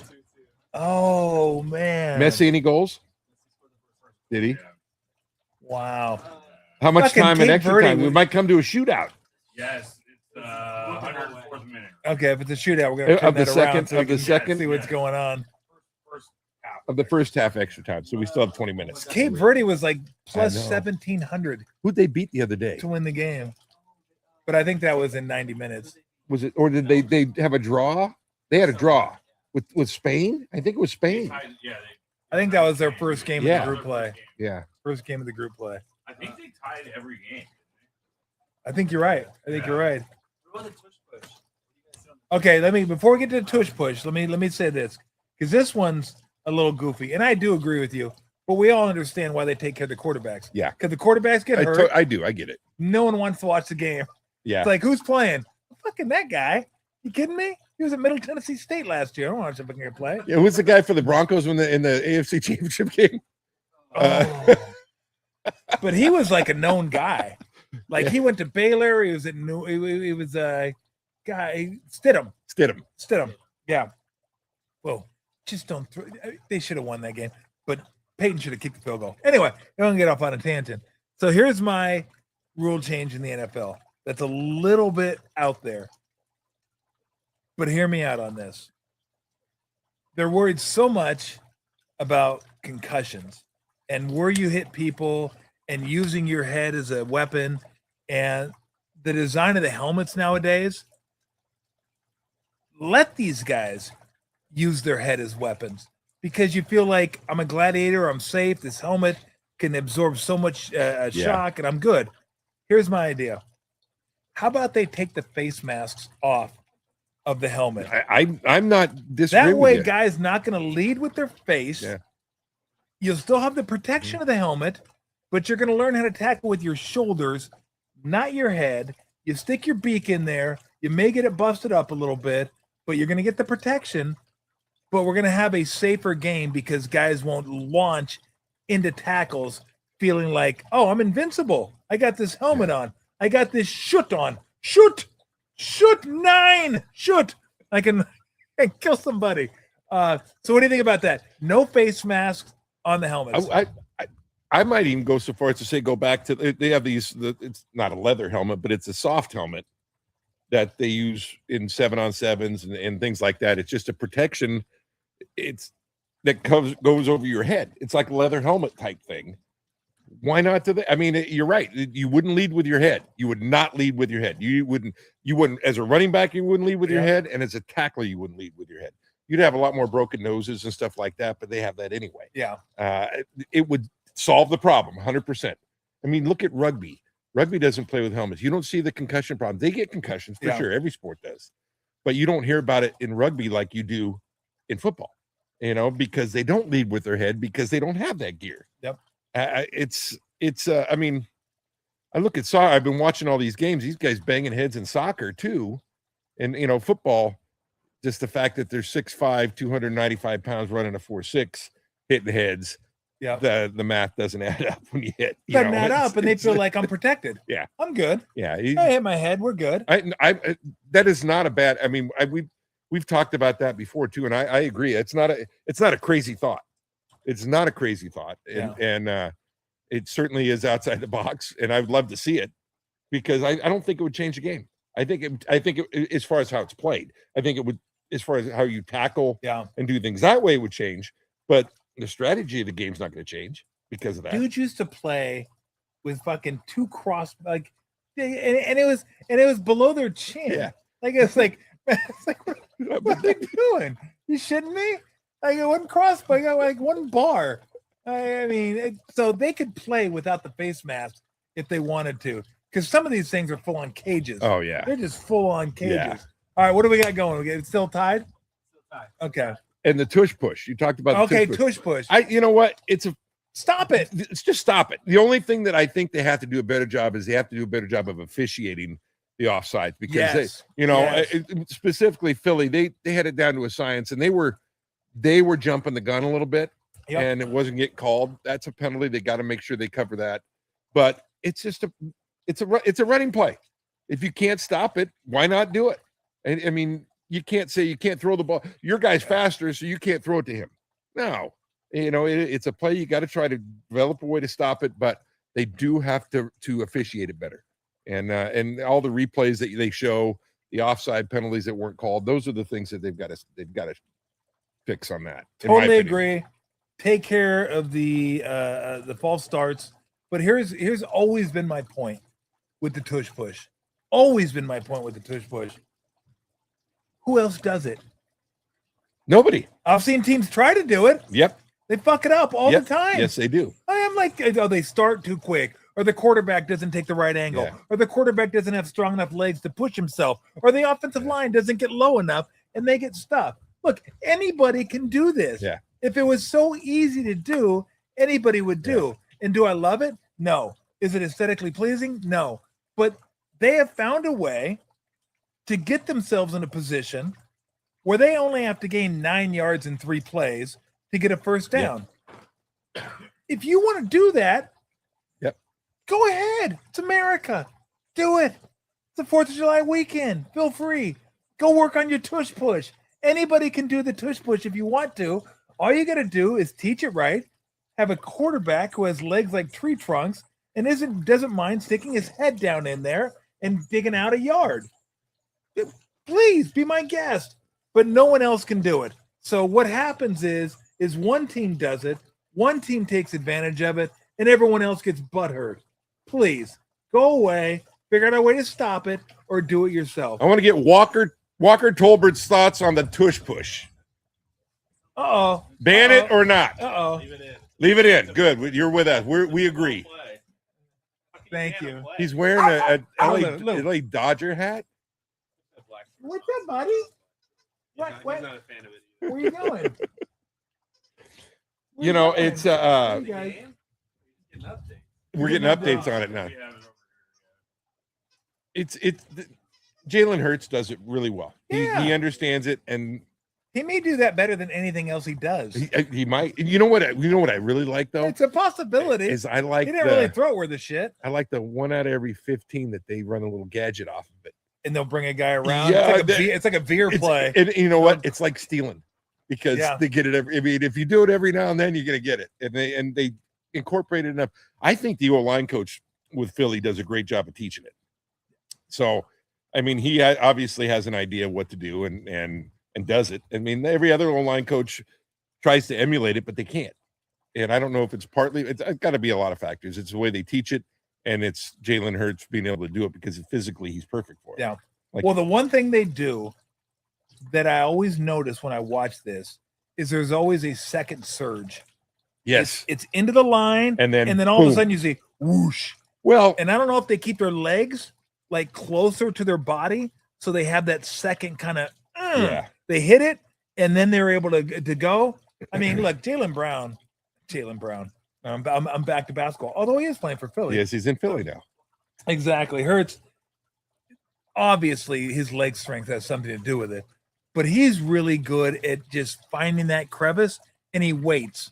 And as soon as the surge goes, he's ready to go with it. Because it's like, I don't know how many times I've seen the tush push. I'm like, oh, they're not going to stop him. No. Oh, they got him stopped. It looks like they do, and didn't. then he just finishes. Then he's like, What is a little mind-boggling though is that they now allow you to push a guy in, but you can't pull him in. You Yes. know, what's crazy is that it's so much harder to pull a guy than it is to push because I'm using my legs when I push him to try and pull him with my arms. So why is one illegal and one not? You know, you can't pull a guy in, that's a penalty. But Yeah. if you push a guy in now, it used to be a penalty pushing too. But I don't even know if they changed the rule or just stopped calling it. I don't know. That's a good question. You know, because that part there becomes like a rugby scrum. Yeah. Because I'm pushing the guy, I'm pushing the pile that way. And you have 2 guys, 3 guys actually right behind the quarterback that are just shoving him. Can you carry a guy in? I don't think so. Like if he jumped up on your shoulders, you carry him in the end That'd be zone. impressive if you could, without getting hit. All right, how much time do we have? Bobby Boucher style. We've lost both these guys, by the way. They're just fucking like Second half of it. They're in the second half. What is it? 2-2? Okay, very good. Well, here's a question for you, and I Okay. always had this question in basketball: the hack-a-shack. Yes. Why was that not an intentional foul? And where you're awarded a free throw and the ball. Well, I think it is now. But I it don't know wasn't. why, But maybe because the rules. But intentional fouls were around then. They were always around. Boy, I got to go way back now. Like I don't know. I don't know. Because I always wondered, I'm like, well, they're intentionally fouling him. Because you can't do it anymore. No. You can't foul him anymore. I think it's like you can foul him up until the 2-minute mark, and then you can't foul him. But what you'll see is if you're involved in the play, they can foul you. So if you go set a screen on somebody, Okay. they can grab you. But away from the ball. But away from the ball, you can't. Okay. So away from the ball, they can choose a player to shoot a free throw. Let's say you found Mitchell Robinson. Okay. They could choose Jalen Brunson to shoot the free throw, and then they get the ball to bounds. Yeah. So you stop doing it at the Yeah. 2-minute mark. But I don't think back then it was. I think you could keep fouling all you wanted to. You I could. don't think it was an intentional foul. But back on then. a breakaway, if I hugged the guy, that was an intentional foul. Shit, the rules have changed so much now. I'm not sure exactly. Remember breakaways? Yeah, no, I remember. And they would call it intentional foul. Yeah, no, I remember. And I just didn't quite understand why they didn't call the hack-a-shack. Yeah. It was just a question, and that was one of the things in basketball. I'm going, I don't understand Yeah. that.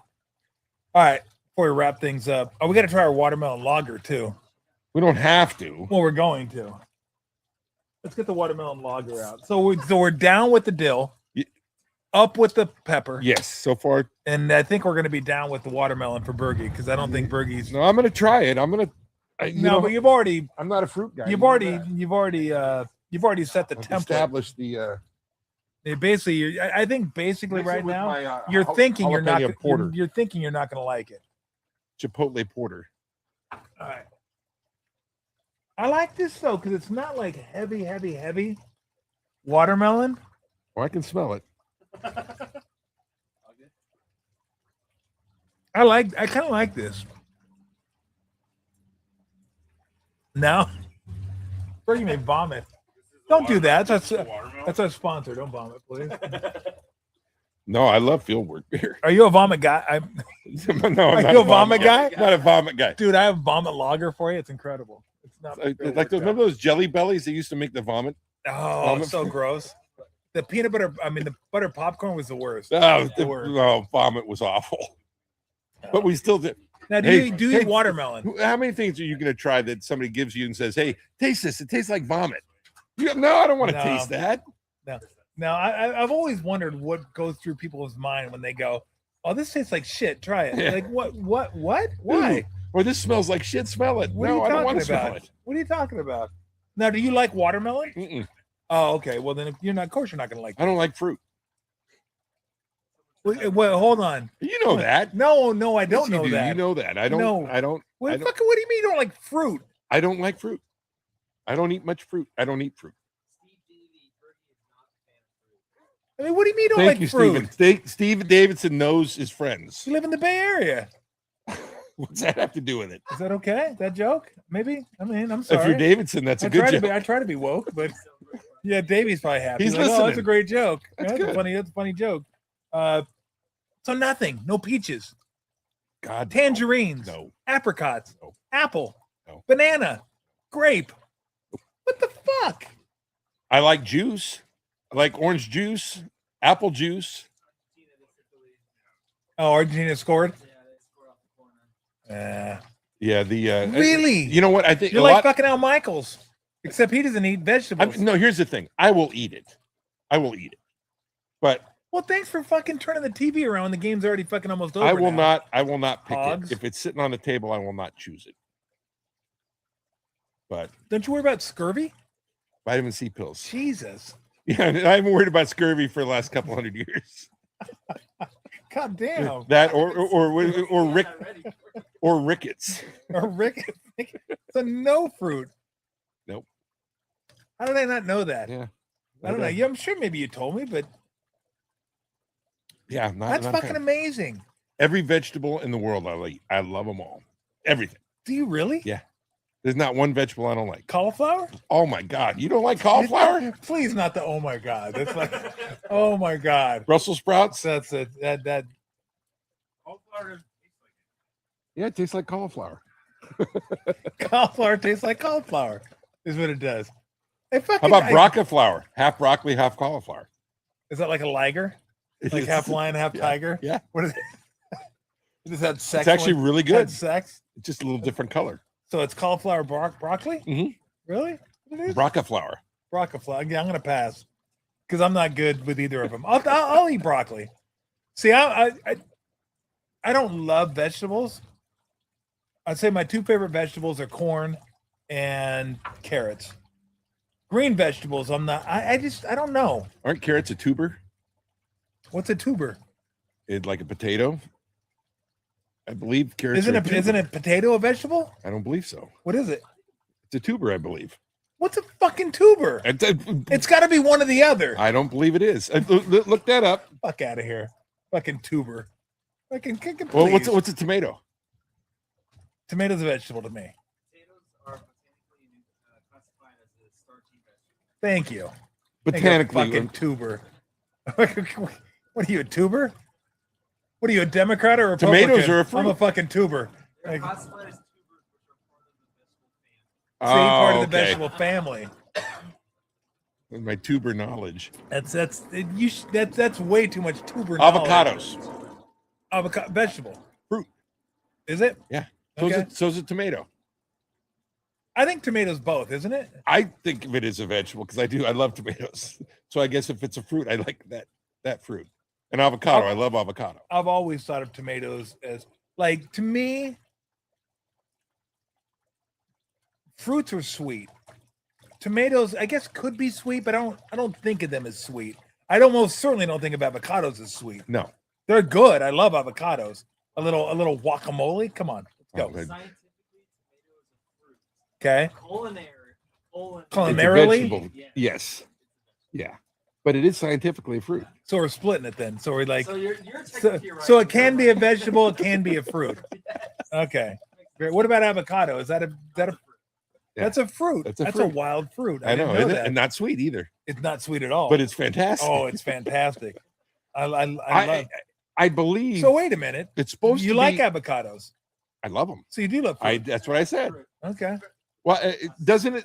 If it has a seed, it's a fruit. Well, I have a seed. That's Well, not anymore. I think I did. I used to have seeds. I No, thought Gerlach nothing. was- Fucking Jesus No, Christ. that's Good Lord. Fucking crowd went dry on me. No one gives a shit anymore. Everybody's following soccer and fucking following fruit, vegetable stuff. No one gives a shit about my jokes anymore. Yep. Jesus. Let me ask you, what officially is a cucumber? A cucumber? I don't know. I call it a vegetable, Sex toy? but I don't know what it is. it's a non-pickled pickle. No, it's got to be a veggie. Cucumber's got to be a veggie. It's got seeds, though. How many other vegetables have seeds? Yep. Cucumber's a fruit. I told you. Zucchini is too. So then you do like fruit. I guess I do. Yeah. See? I don't like the sweet fruits. You know, the only one I can deal with a little honeydew melon. Well, you like the shit fruit. How do you like the shit fruit? That's the shit you get when you go to the cafe. I like. And they go, "You want fruit?" And they give you honeydew melon and cantaloupe. You're like, "Fucking, can I get some more pineapple?" You're probably the kind of guy though. And you that- get one piece of strawberry, like one sliver. I bet you that you like ambrosia. I don't know if I like ambrosia. Ambrosia is like the mandarin oranges, pears, grapes, marshmallow mixed. You know, come on, it's a staple for like Thanksgiving. I liked her in the Prince video. Was that ambrosia? I think it No, was. they had some good songs though. Ambrosia did. Really good. Yeah. So what's ambrosia again? It's like mandarin oranges, Okay. grapes, Okay. pineapple. Okay. It's all chopped up and it's mixed with marshmallows Yeah. and marshmallow sauce. It's like a white. You know what I'm talking about? It's like a. I don't know if I like. It I don't know. is disgusting. I don't know if I want the marshmallow sauce, but It's I'm good with. I'm disgusting. good with grapes. Oh yeah, I don't like that. I don't like that. Yeah, I don't like that. That's Yeah. ambrosia. Yeah, right okay, I don't like ambrosia. I don't like that. That's That's awful. That's disgusting. But my dad loved it. Did he God, really? he loved that. Oh my God, he loved it. I hated it. What about the Or Are you- fruit are you- cocktail? fruit cocktail? Are you a fruit cocktail little guy? cans? Oh, the No. fruit. My mom would try and put one of those in my You know lunch, what- you and now know- go right in the garbage. You know where fruit cocktail's good? On top of cottage cheese. I like cottage cheese. Oh, you put a little fruit cocktail on the cottage cheese. Now I like peaches on the cottage cheese. You like herb? I didn't like herb as much. I like peaches more. They got a couple good songs. But Reunited? I'd go for my grandma's house and she'd give me the cottage cheese and peaches with the syrup. I didn't like the syrup as much, but the peaches were good. Do you go with the big curds or the small curds? Small curds. Yeah. Small curds, yes. I didn't like the big curds. I gag. Yeah. I gag on the big curds. Little. How about don't? Yeah. Okay, tapioca. Yes. Tapioca pudding? Yeah, Yes. I like it too. Absolutely. I Tapioca thought- pudding. People, Tapioca pudding. it does. I Yeah. hate down with tapioca. I don't know what it is, but I love My it. wife hates it. Oh, you have it. Seems like you have a booger in your mouth. I go, well, I don't know what What? that's like. So What? A booger in your mouth. you know those big tapioca No, I chunks. know, but I mean, come on. I love. please. No, I loved it. What's wrong Yeah. with her? Oh yeah. A booger in your mouth. Yeah. Why would you think of that? That's what I said. I said I don't know what's a booger tastes like in your mouth. Golly. You know, it's funny. I haven't had tapioca pudding in a long time. I should get some of that. Little tapioca balls. The taste was awesome. You get the tapioca balls now in the smoothies. You go to those places that have tapioca. shakes. Will it go through the straw? Not the big balls, not the big tapioca balls, dude. I tried to get one of those big balls through the fucking. Did you ever see the movie Scanners? I thought you were a porn star there for a minute. No, the movie Scanners. It's like a golf ball through a straw. I had the fucking vein in my head, like I was like, the fucking vein was about to pop, dude. If somebody would have pricked that vein right there, I'd have been like a balloon. You might have bled out. I absolutely would have bled out because I was sucking that thing for all it was worth. You kidding me? I was like Ginger Lynn. I was like, oh, trying to move that tapioca ball through the straw. Are you kidding me? But some of them have the fucking Alaska pipeline straws. You can move shit through that straw. The thick ones, yeah. It's like a McDonald's shake straw. Yeah, the big, could you get more? You Oh, know what? man. Have you had a shake from McDonald's? Not the same. No. I haven't had one in forever. Nah, it's not I the think same. the last shake I had from McDonald's was what's the green shake? Shamrock Shake. Shamrock Shake. My favorite. I used Only to have happened that. during the St. Patty's Day. Yeah. Killed me when I found out there was no ice cream involved at all. Like, what? No ice cream in the shake? No. Between that, if I go there and get that and the McRib, special day. You don't eat the McRib, dude. I love the The McRib. McRib is Fucking, awful. McRib is disgusting. It's a special treat every now and then. The fact that McRib looks like a fucking rib cage, it's like fucking who made this? Jeffrey Dahmer? I mean, you fucking kidding me? Like a rib Hey, cage. just don't look at it. It's a rib cage. You just eat it. Like who's back there with the rib cage press going boop? All right, it looks like a rib cage. Just put it up there. Oh, it's so bad. Oh, the McRib. It's Every so year, there's a bad. time of year that my buddy Ian will text me and say, the McRib's back. Oh God. No. No, Oh, I'll go Shamrock Shake. I haven't. God, I haven't had a Shamrock Shake in decades, but I haven't had a Oh, look at that fucking thing. I mean, it's a fucking rib cage. Are you kidding me? Like it's a rib cage. oh, it's It's a fantastic. fucking, I'm telling you, Fantastic. that's a fucking Dahmer sandwich. I right did there. read that they're coming back now with the apple pie. The Oh, hot the apple pie at the McDonald's. fucking the burn your mouth Yes, special. the pocket Burn the- pie. They Burn put the a roof of your little- mouth yes. special. It's like Yeah. Sha. It's like you branded yourself It when you was- put that in your mouth. It was so good. though. Oh God. When it hits your lips. Oh, so good. I used to eat the outside part and leave the fruit out Yeah, that's right. Yeah, why would you order an apple pie if you don't like because I apple? like the crust. It was nice and flaky for you. I think that's when my mom made me eat fruit. I figure I'll have apple pie. That's amazing. I don't know that I don't know that I know anybody that doesn't like fruit because it's sweet. People like sweet stuff. I don't. I Now guess you- now- obviously you don't. Obviously you don't. Like I You know, just- my brother-in-law Charlie won't even touch juice.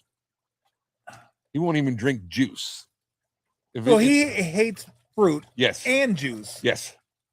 Anything fruit. I mean, he won't even if it's on his plate. He won't eat anything on his plate. And that's your brother. Yeah, Charlie's Bergie's brother-in-law. How'd you guys get fucking linked up? The fucking two guys in California that Hey, don't like fruit. I look like a saint compared to him as far as eating fruit. I'll eat more than him. That's for sure. I mean, I I'll don't eat think some. there's anything that I hate that would be considered like odd. Because that's odd, not liking fruit. Yeah, Al Michaels not ever tasting a vegetable. yeah. That's odd. That's odd.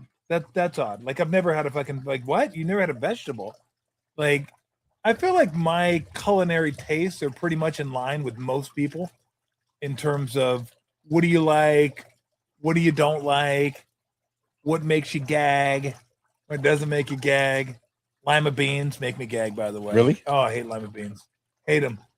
They didn't hit me right. And then my mom and dad always made me eat lima beans, We had a lot of those too. Must have been the time. and they wouldn't let me leave the table. When's the last time you saw lima beans? I don't ever even see them anymore. They I had them too.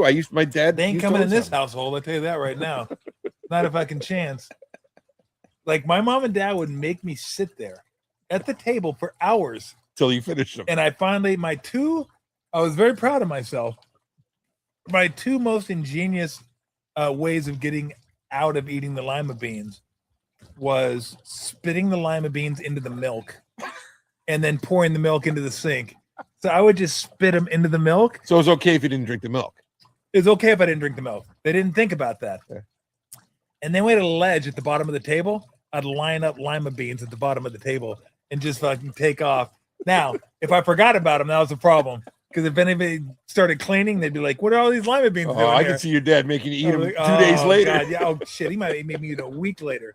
You kidding me? Oh, you like would? I was like, so, but I couldn't. I could not take lima beans. But there's nothing like I don't like some veggies. I like others. I like fruit. I got nothing. I got nothing on You that like one. liver? I wouldn't say I wouldn't say I crave liver. Ugh. It's a little rich for me, but I haven't had it in forever. Shit, that was another one my mom used to make us eat. Really? Yeah, she wouldn't eat it though. What? She'd cook it. She'd fry liver and say, "Oh, it's good source of iron for you. It You is need to eat very it." good iron. And I look, my dad would have a steak in front of him. I go, "How come he doesn't have to eat it?" He goes, "I'm not eating that." She goes, "No, you have to eat it." And my sister and I would look at it. I go, "I'm not eating it." God damn, that's And rough. I know. My sister would stay at the table, like you said, for hours. I'm not eating it. And she'd fall asleep. She'd sleep right there if you had to. She wasn't going to eat it. I mean, that's rough. They didn't make it for them. No. And you had to eat it. Exactly. They never even touched it. I guess you guys were worth 50 cents on the dollar. They're like, this liver is cheaper. Like, we don't have enough for 2 porterhouses. You guys get the fucking liver. Sorry. That's just the way we that's just the way we're gonna roll. That is just 3-2 Argentina. We don't even get a shootout. Even though we don't like shootouts, we say we don't love shootouts, but it would have been better than that. At least they solved it on the field. They did. They did. My mom knows she's like, text me if there's Yeah, ever a penalty shootout. I'll turn it on. everybody loves a penalty shootout. Everybody loves a penalty shootout. Okay, before we get out of here, we got 2 things. Sharks. Yeah. We didn't mention the Sharks. Yeah. Who's going to win in the Bay Area? Who's the next Bay Area team to win a championship? I still think the Sharks are a couple of years away. They're young. So give me the ranking. Give me the ranking. Most likely to win a championship, least likely to win a championship. I still would go Niners most likely. Okay. Least likely, I can't count the A's in there anymore. Right now. Yeah, we won't count the A's. They're not the Bay Area. Right now would probably be the Giants. I just don't see. I mean, that they're least likely. Okay. Yeah. I'm with you. Sharks in the future would jump the Niners. So Sharks would jump the Niners. So Sharks right now, Warriors. I still the Warriors as is, dead even with the Sharks. Okay. As is. If they add if they add LeBron and a couple other pieces, they'll be this. I still think they're too old to do it, but I think they have more of an opportunity than the others. But I think the Sharks have an opportunity to be a powerhouse for years if they can keep the young guys and they keep getting better. They got some good young talent. Love to disagree with you. I can't. I got Niners clearly, because they're built for it. They have guys that have done that, that have been there. Warriors, to me, while I don't think they're a championship team, they're still a little ahead of the Sharks, because I don't think the Sharks are a serious contender next year. No, but they're coming.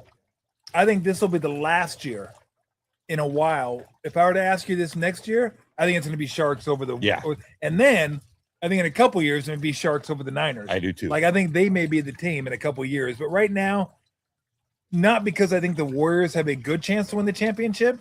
I just think they have a better chance than the Sharks do. They're more still prepared. growing. They're still young. Yeah. And the Giants got a ways to go.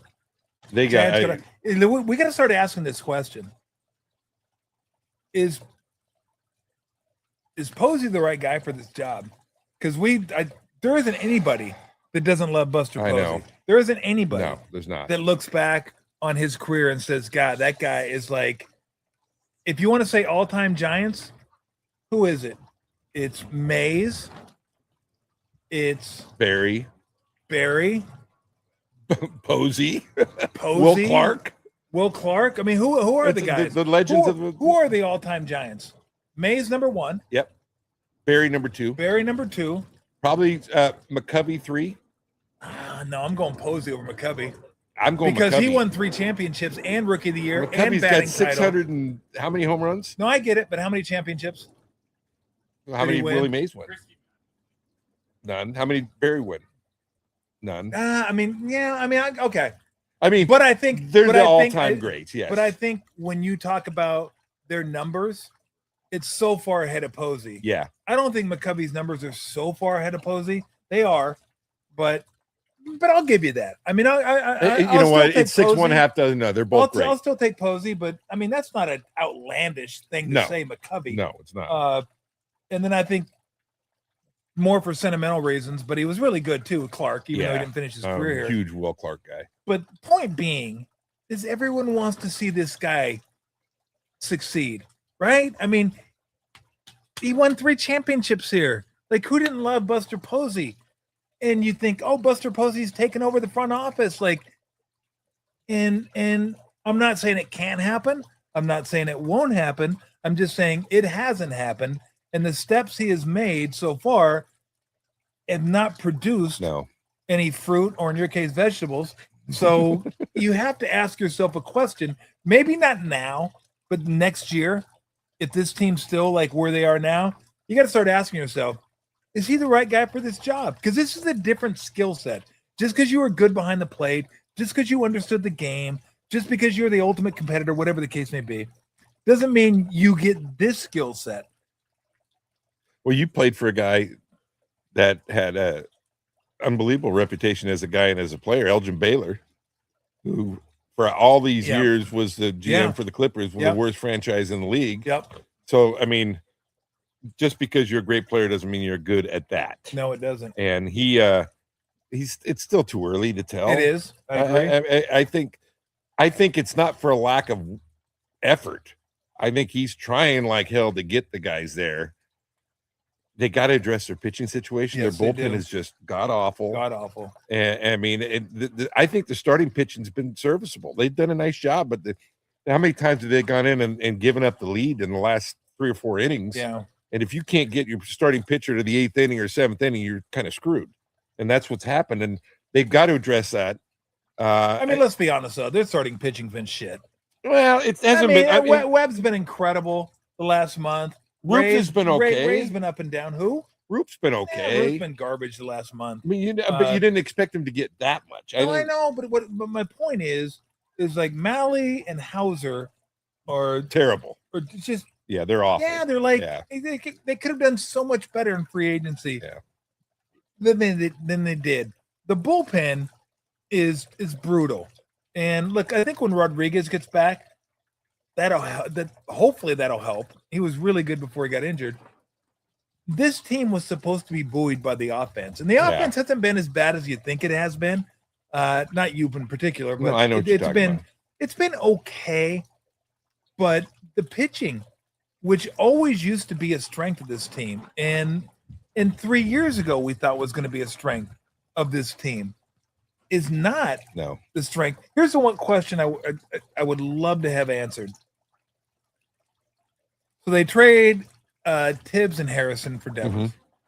And Harrison's been awesome with the Brewers this year. And that's fine. You got to trade value to get value. Yeah, and I thought that was a good trade. I'm totally fine with that trade. Like, guys don't sign here in free agency who are like middle of the order hitters.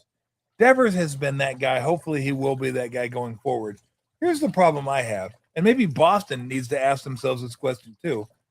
What's going on with your player development? Why is Harrison so much better there than he was with Boston? Why is he so much better there than he was here? Yeah. Harrison's a fucking stud right now. Like, if they go to the playoffs, those are their top 2 guys right now, as is. Like, I don't know if who's the third guy they have that's injured right now. Yes, but Mizorowski's your number 1. You're throwing that guy out there. That guy's a freak, by the way. He's incredible. So it's Mizorowski, but Harrison right now would be your number 2. Why? What happened with him with the Giants? And and if you're the Red Sox, I'm really asking. Well, he was a rookie, this. though. I mean, he was a rookie. I think he was the second year. I think he was a rookie. Okay. I mean, either way, he was young. He didn't have a lot under his belt. He's gotten a little bit. Obviously, you get better as you go. Joe Nathan was the same way. We looked at him as he was his young. velocity's up. I don't know if it's him being healthy, him getting more mature. I don't know what the deal is, but like I've watched Harrison pitch a few times this year. He's like 96. Yeah, he's good. 96. His last few starts, maybe last number of starts with the Giants was like 93, 92, 94. And it just, like, if you're going to pitch at the top of the zone like he has, you got to have that extra velocity. So that's the question I would ask. The player development. Yes. That makes sense. What happened? Like, why is he better there than he was here? I would love to hear the answer to that question. But as far as the trade, yeah, I'm okay. Like, Devers was an 850, 900 OPS guy with Boston. Like, and he's starting to get back to that. yeah, I mean, like, I'm like this whole thing got off to such a funky start. I don't think you completely sell everybody for pennies on the dollar. No. You might have to run this thing back with maybe a couple tweaks here or there. Jung-Hoo Lee looks like a player now. Yeah, he does. He's really hitting well. Yeah, he looks Arias. I love Arias. Arias has been fantastic. Defensively, he's been really, really good for them. So it's just the guy that's killed him. I mean, he is Adames. He's a great locker room guy, great team guy. Yeah. He hasn't. He's hitting a few more home runs than he late. That's for sure. But he can't dig himself out of the hole. He's too many strikeouts and too many pop-ups and not coming through in the tough situations like he was when he was with Milwaukee. I don't know if he gets back. They say notoriously a slow starter. You can't be a slow starter, not when you're in the division with the Giants and with the Dodgers and the Padres, because you're going to find yourself in such a hole you can't get back out. So I don't know what you do about that. I mean, the hitting coach has got to be, I guess, evaluated a little bit more. I mean, because they came out, they couldn't hit for shit for the first 2 months of the season. And they fell so far behind and then dug themselves that hole. I don't think they're not going to be able to get out of it this year. That's for sure. Don't be rash, like you said, and don't have a fire sale and get rid of everybody. If you can get value for particular people, yeah, but certainly don't look at getting rid of Webb. Certainly don't. I wouldn't get rid of Devers. I wouldn't get rid of Arias. I'd make sure I'd try and re-up that guy, Jung-Hoo Lee, all those guys. You can win with them, but you got to get the right pieces around them. Yeah. The only problem with Arias is if you re-up, you still got to find a place for Schmidt. Yeah. You got to find a home for him. And I think second's probably that place for him, even though you like the left-handed bat, and Arias has been really good for him. You got Devers, you got Jung-Hoo Lee, left-handed bats, and it just – I don't think anybody saw Schmidt's ascension coming. They didn't see it. Good to see. Of course they didn't see it. They wouldn't have got Arias if they saw that coming. So you got to find a spot for him. Yeah, and he's got pop. That's the thing. He's got pop. He's been really good for him. And he's a good fielder, too. You just got to find a spot for him. All right, anything? Did we miss anything? Shit, I think we went around the sports globe today. Good Lord. Soccer, golf, vegetables, McRib, fruit, football, golf, monster tacos, basketball, baseball. I think we pretty much hit Jesus. We put everything. It took us 3 hours to do it, and we fucking did it. All right, man. Let's call it. We got another game coming up. Who do we got coming up? Ghana, and that should be a pretty decent game, huh? Yeah. You better be good in Columbia. If you lose, they kill you. They did. Remember that? Was that Columbia? Yeah. Was that him? I knew it was one of those. I didn't know it was Columbia. I don't think it was a goalie. It's the guy who missed the shot, I think. The guy who missed the penalty shot. I thought he scored an own goal. Oh, no, it was an own goal. That's right. He scored an own goal, and then he went home and they killed him. I think it had something to do with Escobar. Yeah. Did it have to do with Pablo? Yeah. That's on him. He should have never gone home. What a shock. Yeah. What a shocker. Also, guess when the Giants scored. Who the Giants are in Colorado. What inning? Top of the third inning. I'm going to say, what time the game start? I'm going to go 8-3. I'm going to go. You're looking. That's not fair. You're looking. No. I'm just looking at what time it is. It's 6:00. Game started at 5. Jesus. So we're okay. So let's go. Webb's on the hill. Oh boy. Can I ask you a question? Is Webb still on the hill? Yes. Oh, Oh, so then that I- was Yeah, the 8-3. All right, I let's don't go. know. Then I'm Let's gonna go go. 5-2. I'm gonna go 7-1 Rockies. 5-1. Oh, I was close. 5-1 Rockies. Yikes! But no lead is safe in that Hey, place. RBI single. There you go. Woohoo! RBI RBI, scored. RBI single Smith. Oh my God! All right, should we get out of here? Let's do it. Thank you, man. Always Appreciate love it. Yeah, we'll do it again during the summer. Absolutely. We'll That's get what we normally do anyway. exactly. We'll get Bergie over here. Where's Gerlach? Okay, Gerlach, one of our other buddies, was supposed to come over, but he's fucking soft, so he didn't come over. So At least our other buddy Davey listens. he does. He does. Gerlach does nothing. You know what he probably did? He's probably taking your beers right now because he knows you're out. Oh yeah. So he goes to your backyard and takes your beers. There's no question he's doing that. He's stealing your beers. Yeah. What a joke. What an absolute joke. All right, we're gonna get out of here. Do we have any comments? Anybody want to got any questions? Any comments? I mean, we covered a lot today. We covered a shit ton today, and we tried beer today. What are you doing? What are you doing? You guys taking off, Walker? Yeah, we're getting off right now. Okay. My grandson's like looking over the fence going, hey, you guys about done? Look, I have no idea what's going on with LeBron. If he comes, he comes. Like I said, I'll keep it short. If he comes, it'll be fun. It'll be exciting. Does it make him much better? Not really. Yeah, fun to watch though. It'll be fun to watch. You know, for years you'll be able to say I watched LeBron play. Well, I did watch LeBron. Well, play. I mean the local people. Exactly. What do you want? What do you want? Anything else, Max? No? All right. Yeah, we've covered a lot today. Like I said, we covered a lot. Hey, everybody, have a happy 4th of July. Okay? Enjoy yourselves. Be safe out there. Be respectful of others. And take care of yourself. Take care of your friends. Don't do stupid shit like shooting Roman candles in your neighborhood. Don't do that. Right, Lou? Lou says, look at Lou. Lou's looking at me. Anyway, enjoy yourselves. Be safe. And have a happy 4th of July. See ya. And remember this, Tommy T. Cash and tickets is what it's all about.